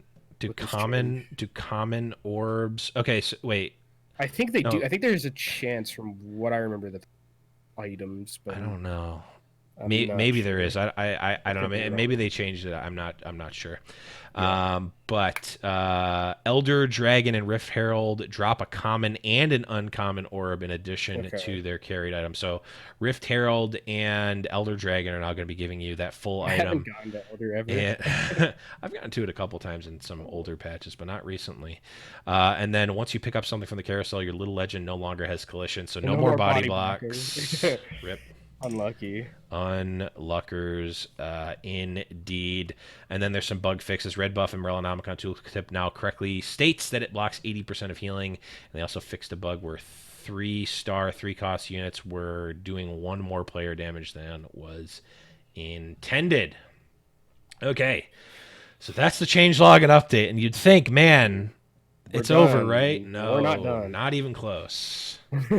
Not even close. So we're getting some really crazy changes here. This is where it's really starting to ramp up into craziness. So we had it revealed that there are these elemental hexes that are going to show up at the beginning of the game, and then I believe after stage 3-1, if I recall Yeah. correctly. I could be Yeah, wrong on that. 3-1. Don't quote me on that one, but No, no, no. I did. I just watched Scar's video, and oh, and he okay. said stuff. You're Awesome. good. You're good. Well, then quote Skara on it if I'm wrong. Uh, Well, don't do that, because if I'm wrong about Scar's quote, then it's gonna. okay. Quote Kenobi if this is Yeah, wrong, yeah, if yeah, any of us are wrong. yeah. But you at the beginning of the game, you have a chance to get one of these 4 hexes that we'll talk about here, and those hexes stay. They are there for everyone. They're the same type of hex, and they're in the same spot on the board for everyone in the game. Hmm. And uh, when you put a unit in that hex, they get a buff, which we'll go through in a second, and it also takes up an item slot. So it's almost like giving them an item. But if you move them Hmm. out, the item like the it only takes up the slot while they're in that hex for the round. So you can move it around, you can change who's in it, etc., etc. So here we've got one of the hexes is the Inferno hex, which means this champion starts combat with an additional 30% attack speed. The It's Cloud pretty Hex, good. it is quite good. The Cloud Hex is this champion has an additional 30% chance to dodge enemy attacks. The Ocean Hex is this champion starts with an additional 30 mana, and then the Mountain Hex is at the end of each planning phase. This unit permanently gains 30 max health. Does that stack? Like, because I'm Every thinking like, round. can you just like continuously rotate people to continuously give them 10 max health each round? I don't know if Well, Professor's in here. If you can, I don't know if that works. I don't know if you lose the buff yeah, if you move them off if of you the take it, Mountain but it Hex. says permanently, which is It why I'm. does, but even if you did, like, it would be like, okay, I'm going to give this one 30, and then I'm going to give a different one 30, and then I'm going to get a different one 30. Yeah. I don't know how it works, but it's interesting nonetheless. Maybe you can stack I up wonder if you're like, one because like if you're just like if you put like a Renekton or like a tanky, you're gonna get continuously 30%, or like not 30 30%, health, 30 max 30 health, max health like every round. and now That would even Giant Slayer doesn't counter that. So we'll see. Yeah, I be haven't seen kind of that one either. insane. Neither has Professor. So Uh, you're just gonna have to get in the game and check out yeah. how that one works. Uh, Kenobi, you want to go over these new spatula New items? spatula items. Yeah, we talked about it a little bit beforehand, but this is just kind of just replacing all of the stuff that isn't all the origins or classes rather that aren't there now. Mm-hmm. So we have spatula and needlessly large rod gives you Inferno Cinder, which just gives you that Inferno origin. Um, or Inferno class. I keep mixing those up. I don't know which one it is, but Spatula and Negatron Cloak gives you Talisman of Light, obviously for light. Spatula Berserker Gloves gives you Berserker Axe, which is also the Berserker origin or Berserker class rather. Um, Spatula and Tear of the Goddess gives you the Mage's Cap, which is a mage, Mm-hmm. which makes you a mage. Spatula and Chain Chain vest. Vest, Yep. sorry. Chain Vest gives you Warden's Mail, which makes you a Warden. And then Assassins stayed the same, Blade Masters stayed the same, and Glacialist stayed the same. So we have Yeah. 5 new items. Again, they don't double anymore with Spatula, so they're just really there for making you that other type of type of class, I guess it is, because it's not an orange. Yeah. This is and also not on this list is Force of Nature is still in the game. I did confirm that. I Mm-hmm. was watching some streams. It was weird that it wasn't in either Yeah. this or the other. Now it's probably just an oversight. But Force of Nature is still there. Still gives you an extra unit. Yeah. Uh, I like that they're doing this where mhm. it's all of the things, all of like the spatula is now consistent where everything makes you Right. a certain thing where it's like before you had hurricane, which was kind of just weird and like out Hmm. of place. Yep.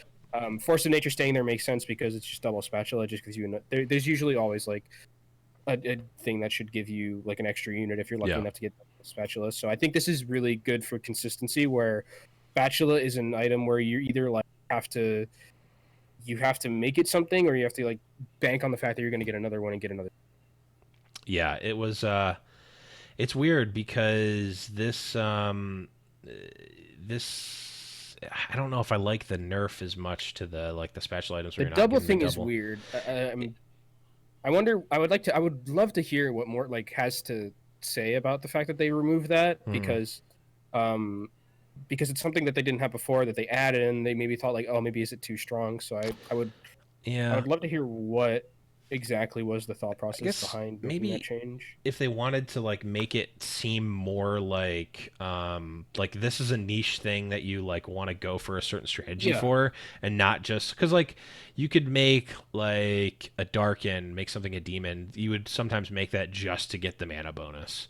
Hmm. Now it's like you're losing the value on it, so it's like you're really actually using your spatulas on things that you want rather than Right. like just combining the item for it because you're not actually even getting anything extra for it. So I don't know. Right. I don't like it personally, but again, they did extensive testing, and like this is the like we did the testing. This is what we're shipping based on our testing. So Hmm. very interesting there. So that is it for that. Now, man, you think Then Kenobi, we should be done, right? We talked and about then there's so much something already. after this too. It's like There's still so much more to talk yeah. about, so strap in, folks. We have got the synergies here, and I don't know. Do You you want to want to go just through do these like or every uh other, or yeah, sure we can. I mean, or we could just do like I'll do pro, you do the second. sure, sure. Fourth. Okay, so all right, let's start with the top row. We're gonna have the crystal synergy. Crystal champions have a maximum amount of damage they can take from a single hit. Two two piece is 100 max damage, and four piece is 60 max damage. Then we have the desert synergy, which is reduces each enemy's armor. Yep. Two piece 50%, four piece 90% armor reduction. Ooh. 90% is actually pretty. That's kind of a lot. It's almost doing true damage.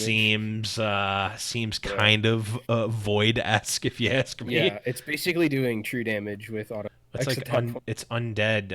It's Yeah. undead from Oh, from Underlords. Underlords, right? Yep. Electric champion shock nearby enemies whenever they deal or receive a critical strike. The deal or receive thing is really interesting, actually. So, Yeah. two piece 60 damage, three piece 200 damage, and then four piece 500 damage. So, Ooh. that's like Is this the first time we've seen a 2, 3, 4 piece? I think so. I believe so. Yeah, That's interesting.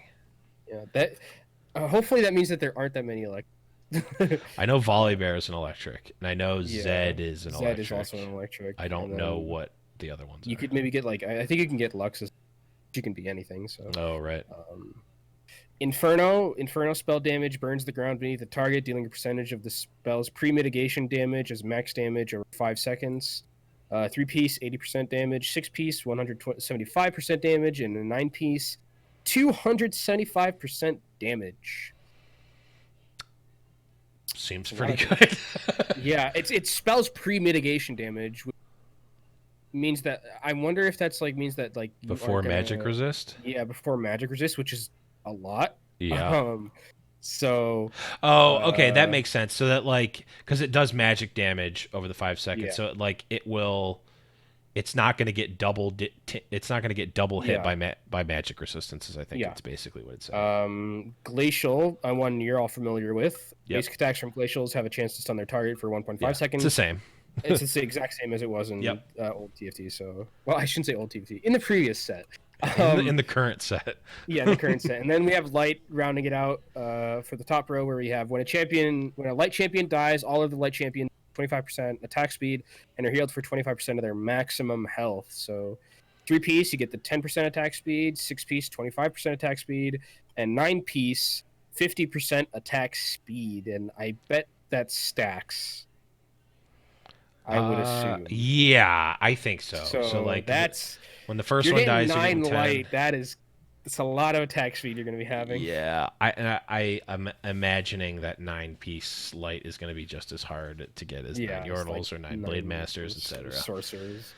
Yeah, so probably not going to happen. But yeah, definitely of those ones, I think Crystal is very interesting because it's almost like a soft counter, like Mort talked about in the article. It's kind of like a soft counter to like heavy spell damage because it's like, oh, I mean, Asol's not in old Asol's not in this. So, he's not going to be one-shotting because it's like, oh, I can only take 60 max damage. That's great. Yeah. So big spells, big one-shot spells are not going to be as effective. Which I like because it felt really bad to just like get completely fucked by Voice of Light. Yep. Like every round. Yep. And then Desert feels very much like Undead. Void. Yeah, Undead and Void. Undead, Undead from Dota, Underlords, and Void, obviously from TFT. Electric is very weird. I'm not sure. It's weird. It's interesting that it's a 2-3-4 and that it jumps so much from 2 to 3. So it's interesting. And then Glacial being back in the game. I've always liked Glacial. I don't. We'll see. I don't like playing against it, but right. I don't know what the numbers are in terms of how many glacial units there actually are in this game and what cost they are. So I don't know how easy it's going to be to get. Ash is in the glacial anyway. Right. She's a crystal. Yeah, we'll be going through the units after this, but yeah, very interesting ones there. So the next row we have here is steel. Steel champions gain immunity for a few seconds when they are reduced below 50% health. Two piece is 2 seconds of immunity. Three piece is 3 seconds of immunity, and four piece is 4 seconds of immunity. I mean, 4 seconds of immunity. That's basically a kindred all. I don't remember how Yeah, long Lamb's Respite lasted, but yeah. it's basically around This that range. is That's going to pretty good. be Immunity's always like scary to always like, scary. yeah, to think about. Yeah, it's real. I mean, this really is going to be entirely dependent on what are the champions that Huh. are getting this immunity. Yeah, Do we have like a hyper carry steal? Do we have? Is it just going to be tanks. frontliners? Is it going to be tanks? Is it going to be Yeah, someone who has uh, a really powerful spell that you want to get off? That's going to be the real question to answer right. for steel. Next one here is Mountain. It's only a two-piece, and at the start of combat, a random ally gains a 1,500 health stone shield. It's a lot of It's health. pretty. It's kind of like Phantom, but not. It doesn't feel as bad as like Phantom, where it just like screws your Right, it's like screws your reverse team Phantom. over. Yeah, It you gives get like you 1,500 health is a lot of shield. Like a lot of shield. yeah. I Like if mean, you put that on like a carry, I probably just don't die. it's okay because you have the soft counter in Giant Slow. Wait. Now I mean, I guess it it's still red buff. technically Now it's would. red buff. Yeah, red buff. Red buff will do it. So that's a Well, very actually, I don't interesting even one. think. Yeah, I mean, even if it was Giant Slayer, I don't think it because this wouldn't count as like max health. This would just be like a stone shield. Oh, it's current I health. mean, Oh, it would. old. Yeah, old Giant Slayer Yeah, because like 1,500 stone shield. I don't know how they would right. equate How it if counts it's that. like if it counts as max health because Yeah, that would be interesting. interesting. I'm not sure. Yeah. Well, I guess we'll just have to see. Ocean Yeah. is the next one. Ocean Mage, take me Ocean back. All allies restore mana every 4 seconds. Two piece is plus 10 mana. Four piece is plus 20 mana, and six piece is plus 40 mana. So the So question is, do you get the when is the first trigger happen? Does it start immediately? Do you get the plus 10 immediately, and then 4 seconds from that you get another trigger, or is I would it assume it's on the fourth seconds. second you get? Yeah. Yeah, that's worse, obviously, I but it's would still hope probably because giving yourself a free extra 10 mana, especially like early game, is yeah. could be pretty good. I agree. It also feels like getting the plus 10 mana at the fourth second, like mid or late Hmm. game, is almost useless. So I don't Right. know. Maybe even early game, it's not that great. I mean, this obviously is better in comps that are getting into like the overtime, right? Where you're Right. just over the course of a long round, you're getting additional casts. So Hmm. very interesting, very interesting to see how that one plays out. That's Ocean is. I mean, this is kind of like Crystal Maiden in Underlords, Yeah. which has always been a relatively strong champ. And this is just on a Right. synergy, so we'll have to see. Poison is the next one. Three-piece poison. Poison champions apply neurotoxin when they deal damage, increasing the target's mana cost by 50%. That's interesting. I like that it's not just a dot because that's kind of boring. Like if it was Right. just like, you get hit with poison and you have like you deal like damage over time. Right. Like I mean, this this is is actually, like demon almost. yeah, it's like, but I like that it increases the max like the mana cost by 50 instead of just like completely cutting it off at the knees like Hmm. it does with like Hush or like with Demon Yep. because you can still gain the mana, Hmm. but it's just you have to gain a lot more of it. Absolutely. Yeah. Uh, it just makes it harder to get your casts off, which is I think Hmm. the exactly what they wanted, and it's not easy to get. It is only a three piece, which is Hmm. probably good. And I'm wondering if this like does Shojin go off of their neurotoxin mana or does it go off of their actual mana? I don't know. That'd be interesting actually, but this is another like also another like soft counter thing like Ocean's Mm-hmm. in the game now, so Yep. it doesn't feel like as bad if you're like Right. if you're going against Poison you can be like, okay, I can start playing some Oceans. Yep, for sure. Next one here is Shadow. Shadow units deal increased damage for 5 seconds at combat start, and it's refreshed whenever they get a takedown. Two piece is 50% increased damage. only when they get a takedown, and then four piece Okay. is 100% increased damage, and that's all of them will get the damage whenever any shadow gets a takedown. That's interesting. I really actually this is pretty Ooh. pretty good. I'm very scared because like if you get four piece shadow seems like if you like hit the nuts where you like get the takedown, then just everything like probably just pops around you. And one of the shadows is Vigar, who has the same ults, who can auto Oh, pop someone. So, oh, if whoo, oh whoo. god. I'm just wondering, like, these types of effects seem really cool, but like, are you actually going to get enough value? Yeah, And to does it stack too? That's what I'm wondering. Like, if I get two, if you have 4P shadow and you get 2 kills in 2 seconds, do you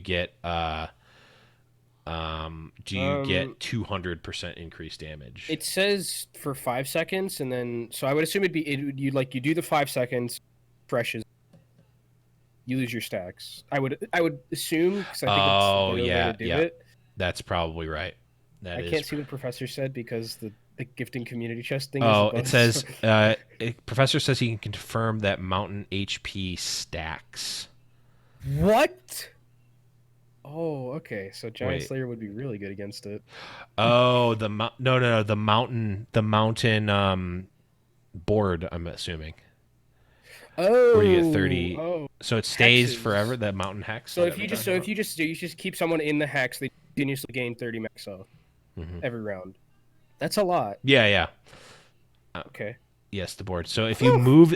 move, the unit, if you keep it in for 3 rounds against 90 max health, and And you you can just move swap it it to a out for different something unit, else. does that unit keep the 90 health? I guess. Well, Yeah, I think it's because it says permanently, it so I would does. assume It it's. does, but Yeah, I mean we'll I have to mean, figure it out. I don't know. We'll have to see. The last one in this row, there's still more. Is Two more Cloud. rows after this. Is Cloud. All allies gain dodge chance. So, hey, Yordles, we're back. 2 piece is 25% dodge chance. 3 piece is 40% dodge chance, and 4 piece is 60% dodge chance. Oh man, dodging Lord. seems pretty strong, especially since we Yeah, don't and Iceborne have Gauntlet's still in the game. Iceborne Gauntlet is in the game, and we don't have Wild. Oh yeah, maybe there's another thing that I, is able to there might be. I hopefully don't. I don't. I don't. I don't we'll think I've figure it seen it. out. Well, I guess we're reading them, We'll so we'll figure see it. it. All right, next row. Oh, I'll just do Woodland and Alchemist. And, Yeah, yeah. okay. Woodland, 3 piece. At the start of combat, a random Woodland champion makes themselves. So I don't know exactly Yeah. who's Woodland yet. We'll get to that later, but I that saw this sounds. happen earlier. It's like Nico and like a couple other people Okay. make it. They just make it. It seems really good early game, but Yeah. pretty weak late game because they're not like super strong. Alchemist, innate. So I guess innate is the new thing. The start of the round. It's It's like just always active, no matter what. yeah, are always active. Okay, Yep. so Alchemist ignore collision and never stop moving. So that is a Singe thing. I would have to guess. Yep. He's definitely gonna be in there. He sure is. I'm pretty sure Singe doesn't actually attack. No, I think he just runs He around just and runs around with his gas. so like actually, Yeah. basically like actually. Yeah. Um, Assassin innate at the start of combat. Assassins leap from the It's the farthest same, enemy. right? Is it the same? I think The so. exact same. Well, there's no 9 piece assassin Yeah, bonus, there's but just they 6 might piece not be able assassin. to get it. Although, So it just gives you could crit if you got strike and enough. yeah, If you it got gives you enough crit strike and it things. gives you crit strike chance. Yeah. Same as so. Berserker innate at the start of combat. Berserker leaps to the nearest enemy. Berserkers have 40% chance to hit all units in a cone in front of them with their attacks. So basically a mini Titanic Hydra Mm-hmm. in all of the Berserkers. So 3 piece is 40% chance. 6 piece is 80% chance. Yeah, I saw. I think it was either hyped. I think it was hyped. Ran this at 6 piece, and it seemed super weak. Super really? Oh, It seemed okay. really weak. Olaf seems like a really interesting champion, who is a berserker as well, but I don't know how much of it has to do with the fact that he's a berserker. Okay, so Blade Master is our next one. I believe this is the same. Yep. Blade Master basic attacks have 40% chance to trigger additional attacks against their target. Yep. These additional attacks deal damage like basic attacks and on. Okay, so it's the It's the same thing. Yep. So 2-piece, 4-piece, 6-piece, 1, 2, 3 additional shots. And Yep. then last but not least, we have Summoner in this row. Summoned units have increased health and duration. So 3-piece, 40%, 6-piece, 100% increase. So that's double whatever the time it was going to take Yep. them to be on the field. Yeah, Summoner is definitely the most interesting one for me. I think this was Yeah. one that we talked about as a really strong possibility of coming out, and I'm hoping that a Summoner, some 6 Summoner build is something that I can strive for, because I just want to see. That's what I want to try. I want to try 6. I see. I don't remember. Well, we'll see what her name is, but I just don't remember the champions stuff. The one that summons the like fire wards like in the corners. Diana, I think. Diana, Yeah. I saw someone had a tier 3 of that, and it summons 4 fire spirits at team 3, and she had like a Shojins and a tier, so like the board was filling up with them, and I'm like, this is what I want to see. Or it might be Zyra. I think it was Zyra, actually. That sounds more it's familiar. actually Zyra. Diana, I'm thinking. Yeah. Yeah. Definitely interesting here. Okay, I will finish off these last ones here. Druid is a two-piece synergy. Druids regenerate 40 health each second, so like a mini Warmog's armor for the druids. Yep. Again, I'm not sure what the druids are. We'll be talking about that. Mage is almost like the new sorcerer in a way. Mages have a chance on cast to instead double cast. 3-piece is 50% chance. 6-piece is a 100% chance to just double cast your spells. Double cast. Yep. Also notable, Vigar is a mage, so he can double cast and get shadow buff. Just saying. Mystics, all allies gain increased magic resist. Naga from Dota Underlords. I like that better than just 2 dragons. Permanent magic immunity. Yeah. Yep. 2-piece is 70 flat magic resist to your team. 4 is 150 magic resist. This seems like the answer to the we're buffing up sorcerers so much. We're seeing sorcerers get all these buffs and whatnot, so now we're kind of preemptively changing that, so that's good. Right. Okay, Ranger. Oh no, sorry, Predator here is a 3-piece bonus that predators instantly kill enemies they damage who are below 20% health. Ooh, I don't know how. Executes are always weird. Yeah. To me, and like but you have to have 3 of them, so. I'll hold my judgment, but I'm always very timid when it comes to executes. Like that one time where Eve was like really yeah, like, but her execute was like 65% or something, or like super duper high. So yeah, we'll have to see. I'm still just a bit. Professor's saying it's so bad, but I don't know if so bad? you mean it's like not good or it's so bad for the game. There's there's only 4 predators, and they're all 1 out of 2 cost units. Okay, so then, I mean, then that's better. Yeah, you can get maybe a little bit of extra value out of your. I don't know. I mean, it seems like the type of thing that like maybe it's not good on the surface, but maybe there's like a build, like a Exodia build where it's like, good. Well, yeah, I don't know. Well, I guess we'll see. Yeah, maybe there's like an Exodia build where you can just like get them to like hit a bunch of stuff. I don't know. We'll see.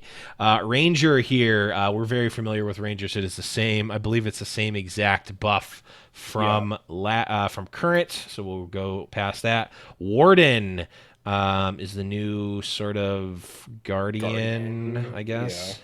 Yeah. Wardens gain increased total armor. 2-piece is plus 100% armor.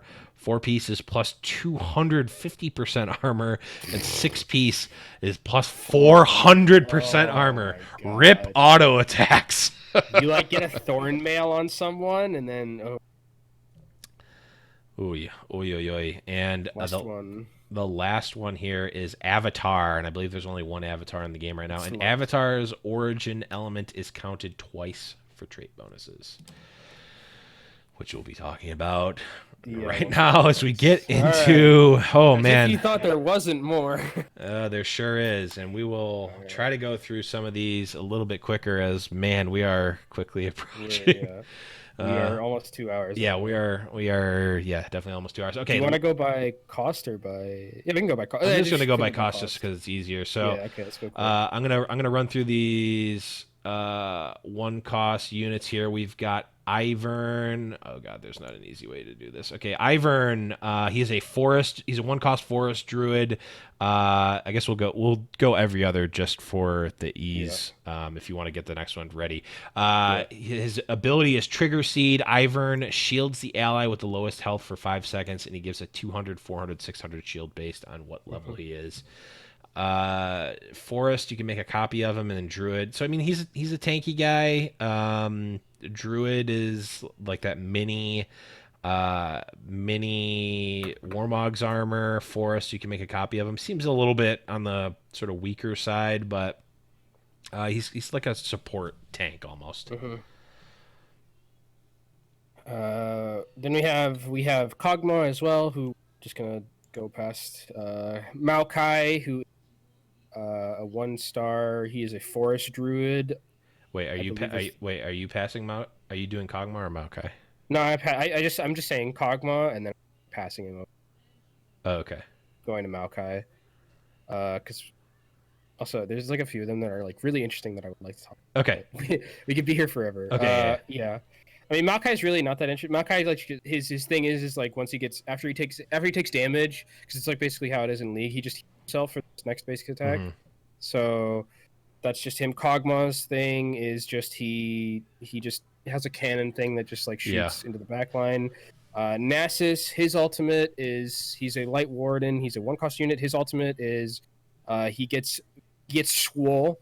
And he surrounds himself with light for 7 seconds. He gains bonus health and damages adjacent enemies each second. Boop actually called this one because we were talking in theory crafting like what all this would be. So he called this one because I thought it was going to be his E, but it's actually Fury of the Dawn. So he gets like 200 bonus health. So early game champion definitely.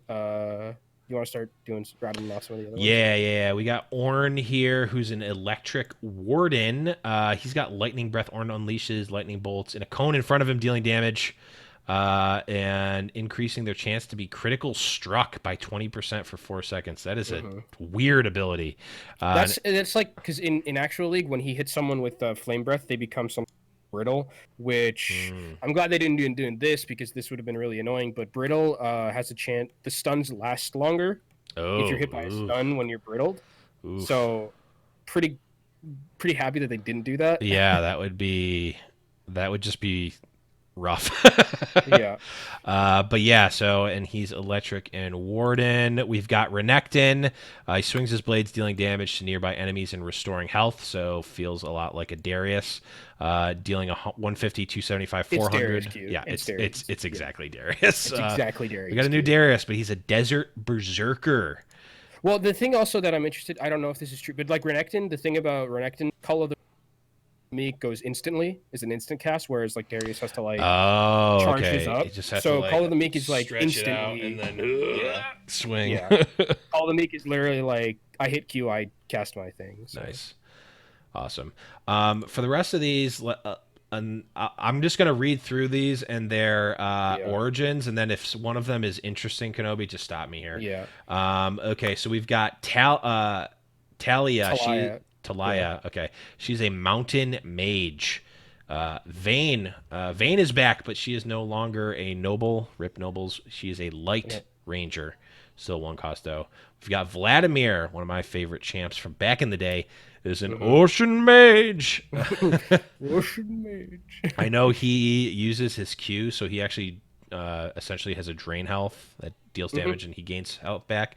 Warwick is back, but he's completely different. He's a glacial predator here. And then the last 1 cost unit is Zyra, an Inferno summoner. Yeah, this was the one you were talking about where it's like they were putting like the Shojin and all that stuff, and they were just like so many little plants on the so she's gonna be interesting with the rampant growth. Her level 3 casts 4 plants. So that's a lot. It was 4 or 3 plants rather. Yeah, and it's Inferno, so you're taking like magic damage on top of it and a lot of it. So, she's gonna be, I think, someone who's pretty good. Yeah, she's seems like one of my favorite ones so far. Just like, oh, I want to summon a bunch of snakes over and over. I want to Yep. fill the entire board with snakes. Like that's Yep. my goal, is to like put a bunch of seraphs or like a like rage blade and a shojins and Yeah. just like fill the Just go board with ham. snakes and get Yeah. 6-piece Yeah. summoners or something. That's what I want. All right, moving on to the two cost champions. We've got Braum, who's making a return. He is now a glacial warden. So same thing basically. Same thing, except he doesn't give others Yeah. armor. He just gives himself a Good. ton of armor. Yeah. Braum strong. We've got Diana, who is an Inferno assassin. We have Jax, light berserker. So maybe one of the I don't know if he's on the tankier side or if he's a carry, but this is like he might be one He's of. like imagine Shen, but Uh-huh. doing a lot more damage Okay, so and stunning people that he is like. So when he alts, like I don't know if you played when Jax is pretty old actually. So yeah, he was like around. He was around. he just like swings his he like in an area around him. He just kind of like swings his lantern and then like he dodges all attacks and then after that thing is casted he stuns them all. So it's basically Shen ult, but with a stun. Oh, interesting. Yeah, so that seems strong. I mean, he seems like a good recipient for your light bonus, but also could frontline and potentially be the first to go out after taking some damage and pump up the rest of your lights. LeBlanc is our next champion. She is a 2-cost forest mage assassin. Have we? Is there a 2-cost unit that has 3 traits currently? Uh Not that I can think of off the top of my. oh, Folly Bear, Electric Glacial No, Berserker. I mean in current in set Oh, in one. current, In set one, I I don't think I so. don't. Someone will probably correct me, but it's not Yeah, coming to me off someone the top of my head. So, very interesting to see a 2-cost unit with 3 traits. and two of them as well. Yeah, Okay, yeah. There's multiples. As we'll be talking. Malzahar. Well, might as well go over Volibear now. He's a glacial electric berserker. Uh, Volibear to electric berserker boogaloo. Uh, we've also got Malzahar here, who's a shadow. That's scary, scary shadow, and also a summoner. I'm wondering, do the summons like get any of the traits of the summoner? Like Elise's spiders had the demon proc. Had Like, demon buff. so I don't know. Maybe it's different. I'm I just wonder wondering. if they got like increased like 50% increased What if damage they would be got the pretty shadow pretty. Yeah, that'd buff be and they could pretty. trigger it? And also, like, does a shadow killing a summoned unit trigger the shadow buff? That's also Oh, that's interesting another. Yeah, because I'm yeah. pretty sure that you got Deathblade stacks off of killing Elise spiders. So, no, we'll see. We've also got Nico, who is a forest druid. Not Nico's help, but Nico herself. Mhm. Rek'Sai is back, but he is a steel predator, and boy, does he look different. Yeah. He also And has a different alt. yep, he's got a completely different. Oh yes, he's got a completely different alt. He now bites an enemy, dealing true damage. So he's just biting. Yeah. It's his E from or not his E, his well, it's weird because I'll explain this later. Okay. Rek'Sai is a very interesting champion. Yeah, he is. We've got Skarner, who is a crystal predator. Syndra is another ocean mage. Thresh, who is an ocean warden, no song for him. Yeah. Varus is back, but is completely different. Inferno Ranger.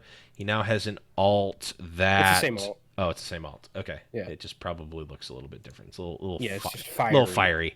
fiery. Volibear we already talked about, and Yasuo is back, but he is now a two He went cost. from a 5-star to a 2-star. Yeah. Oh, Poor how the guy. mighty have fallen. He's a Wind Blade Master, and his alt now, he blinks to the enemy with the most items and knocks them up, holding them airborne for 1 second Yeah, and this is his hitting alt. them. It's his alt. It's So his alt before it was from. like Okay. his tornado Yeah. was like now it's just his alt. So Okay. Interesting. Very interesting here. Any of these good jump out to you, costs. Kenobi? Like you mentioned the whole fact that there's like like a triple synergy kind of that's really interesting to me. Um I just like a lot of the designs. Like I like that threat deep sea skin, Mm-hmm. all of these. I'm interested to see what Rek'Sai is like and what Skarner is like. Mhm.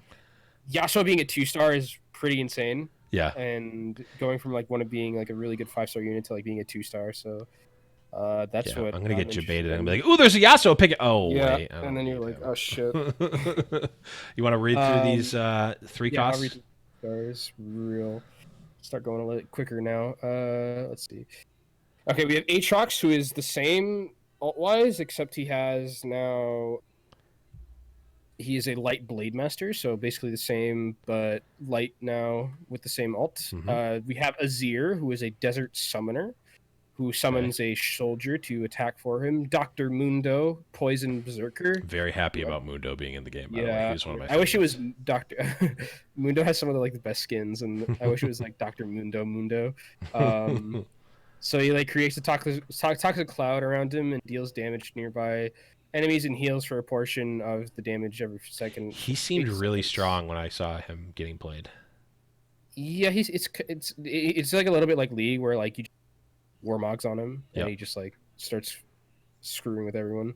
He even like put a Ezreal, Morellos or something on him and really do yeah, like some big damage. yeah. Ezreal is in this game now. Yes. I love Ezreal too. He is a Glacial Ranger. He just shoots a Q, a burst kind of nuke, which I believe I don't know if it applies on hits. Yeah. Yeah, it applies on hits. So it would apply glacial if. Yeah. And this I like this Ezreal even more because on my old account that I no longer know the password or username for, I had this Ezreal skin on it. It's like one of the this few is a skins I classic had. Ezreal skin. Yeah, So, it's old school. So I'm very happy about this Ezreal. And also he's a Ki- ranger and works with Twitch, who's probably my favorite yeah. champion of all time. Yeah. Okay, we have Kindred next, who is also a triple Shadow Inferno Ranger. She is very different though now because she has Dance of Dread instead of Lamb's Respite, which was the alt that made everyone invulnerable. So this one is she kind of just throws her wolf out, and the wolf targets someone, and the wolf starts biting them, dealing magic damage and reducing their healing by 80% Ooh. for 5 seconds. So it's basically Morello kind of, or just like Nice. So on a single target. So I like it. we have that. We have Nautilus, Big Daddy Nautilus, who has his ult, which makes sense, which just targets the furthest enemy champ. It's basically Vi ultimate, but you don't have to send the Vi all the way back there. And and instead of like knocking people away from Vi ult, it just knocks the people in the air on the way, knocks them up as well. Oh, okay. Or actually, no, it deals damage, so it doesn't knock them up. In actual League, it'll knock them up, but that would be kind of OP in this game. It would. So they just deals damage, and it stuns at the end. Nocturne, Steel Assassin. He just every third attack he deals additional damage to enemies around him. So passive in actual League. Kiana is an interesting one because she's a variable, which means that variable origins are chosen from a set of options and change every match. So I think she is in line with whatever the elemental hexes are. Yeah. And then her alt is she blows wind in there. I think it's Edge of. Oh no, that's Supreme Day of Play. So yeah, so this is just her Q from actual League of Legends. Scion, Shadow Berserker. He throws his axe down, knocks people up. I don't know what else like to compare that to from the last. I think I heard it as like a smaller AOE Cho alt kind of. That's like around him. Yeah. In front of him probably is right. And then Sivir, Desert Blade Master, which is interesting that she's not like a ranger or anything. So she's like she's kind of like ranged Blade Master like Draven was. Yeah. Her alt is Ricochet. Very, very Draven-esque to me. Yeah, it bounces. Her alt like bounces. They will bounce up to 10 times to nearby. More champs. Oh, yeah. God. So like this like red buff or like Hush. Red buff for Hush like feels. She's like built-in gunslinger. Yeah. Yeah. Oh so man. That's really good. Soraka, Light Mystic. Her alt is just the Equinox, which is not her heal, which I'm interested about. That's pretty cool.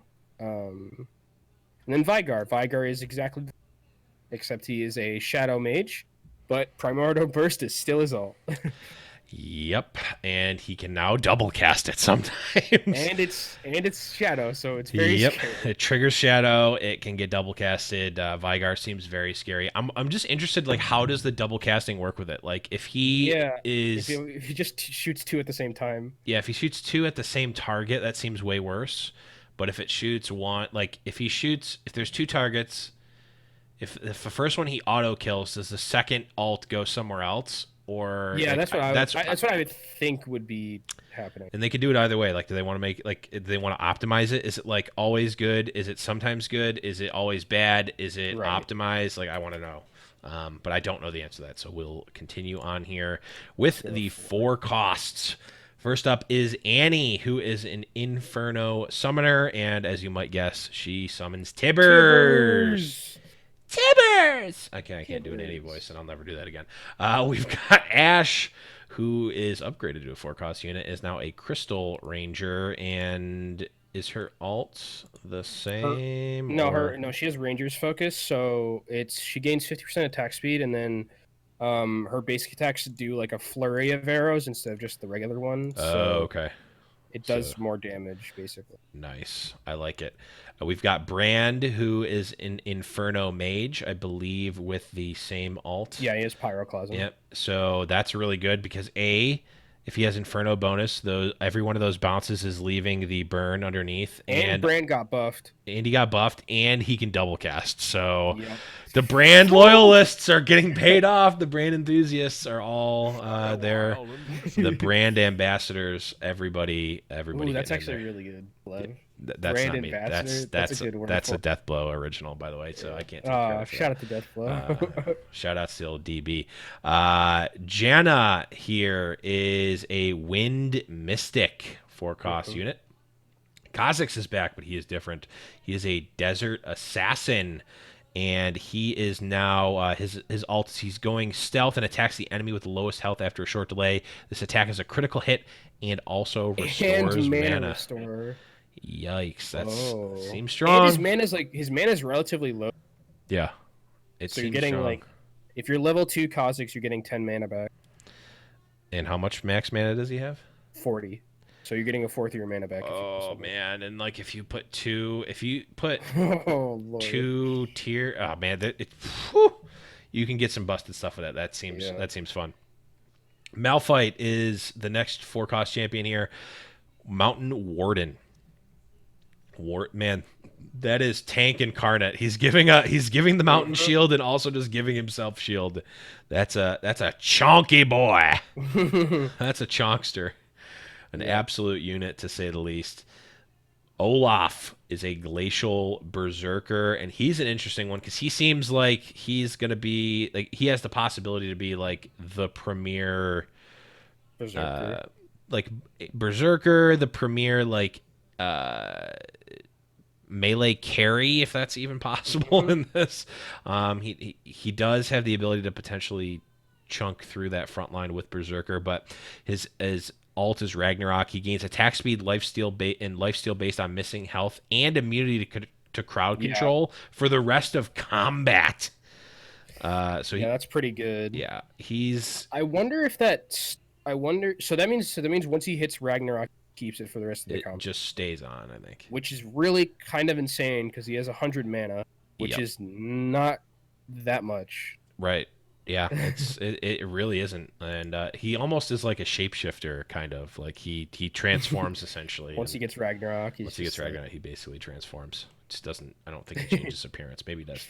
Next up is my favorite champion in the new set. That is going to be Twitch. He is a poison ranger. His alt spray and pray. Twitch gains increased damage and unlimited range for 8 seconds. So that's his alt, or at least it was back in my day. That's what his alt was. So he's going to be able to. this is still his ult. It's just it's different and like Oh, okay. He's going to be A, applying a lot of damage, and B, he can, if he gets Ranger buff like during this, he can spray even faster. He's applying that neurotoxin if you've got poison. I really like where Twitch is here. I'm very excited to play him. I think he's very strong. Last four cost unit here is Yorick, who is a light summoner. He blesses his allies with the lowest health, not including light walkers. Including He light summons like little walkers. dudes, like Oh, little. called light walkers. Okay. Yeah. When they die, they resurrect as light walkers and benefit from the effects of the light origin. So that Oh, means they get the attack speed. Wow, that's actually so you can just like continuously stack wow. light. Wow. So I wonder, does that mean that like if the light walkers die, do they count towards origin? According to this, they do. Okay, that's pretty good. I mean, I can only take it as what it says, but It seems kind of good.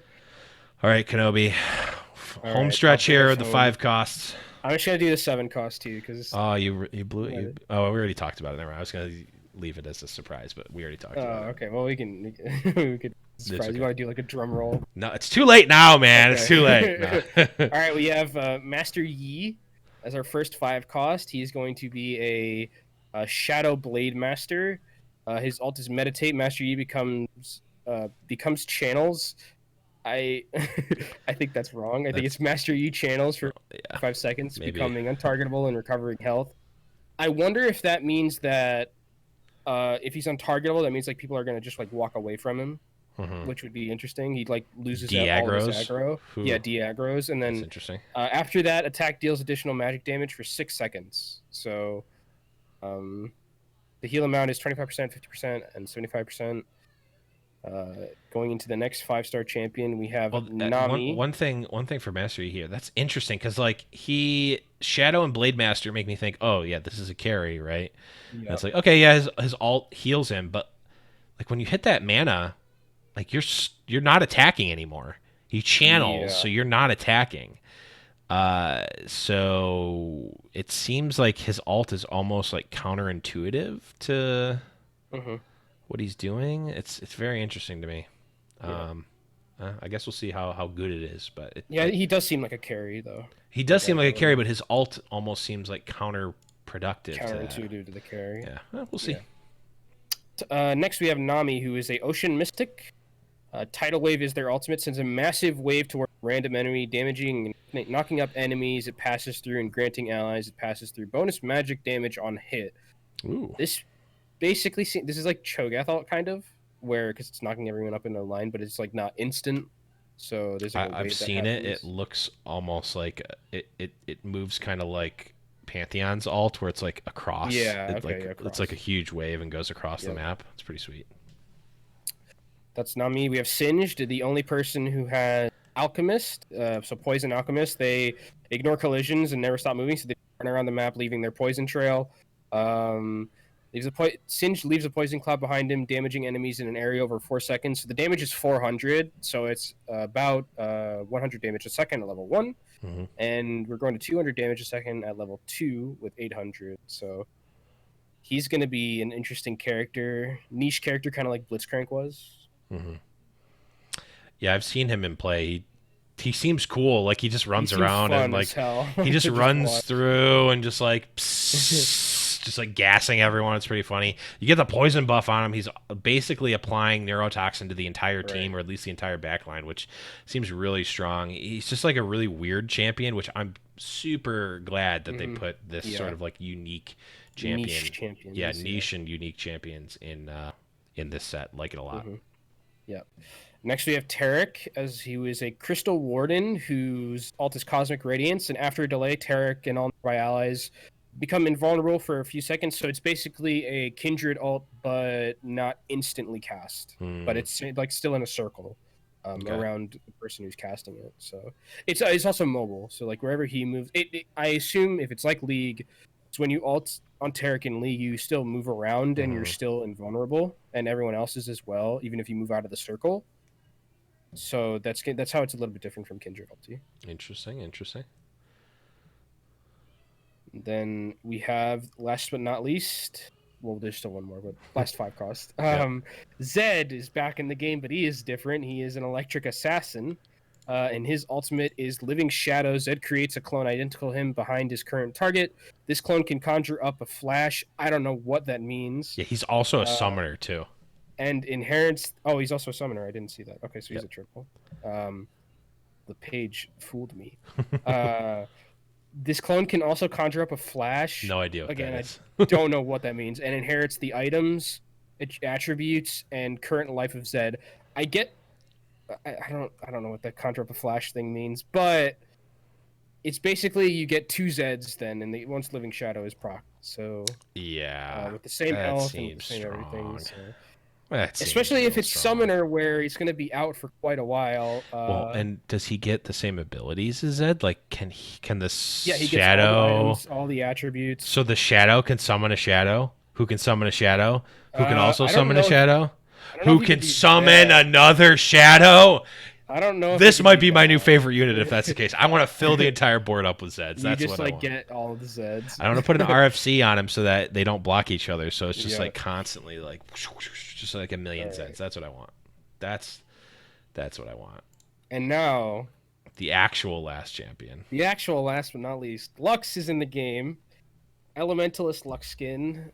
They are a variable avatar, so that means they basically can be anything you want in terms of Well, not origin anything you element. want. You don't get to choose what it is. It just gives you one. But anything, it can be anything for origin. It can be anything. So and whatever that thing is, she counts twice for it. It counts twice, and their ult is Final Spark. So we aren't losing one shot kill ultimates. We are gaining another one with Final Spark, which is basically Ace-ul. Lux fires a beam of light straight at enemies. If an enemy is killed, she restores 50 mana.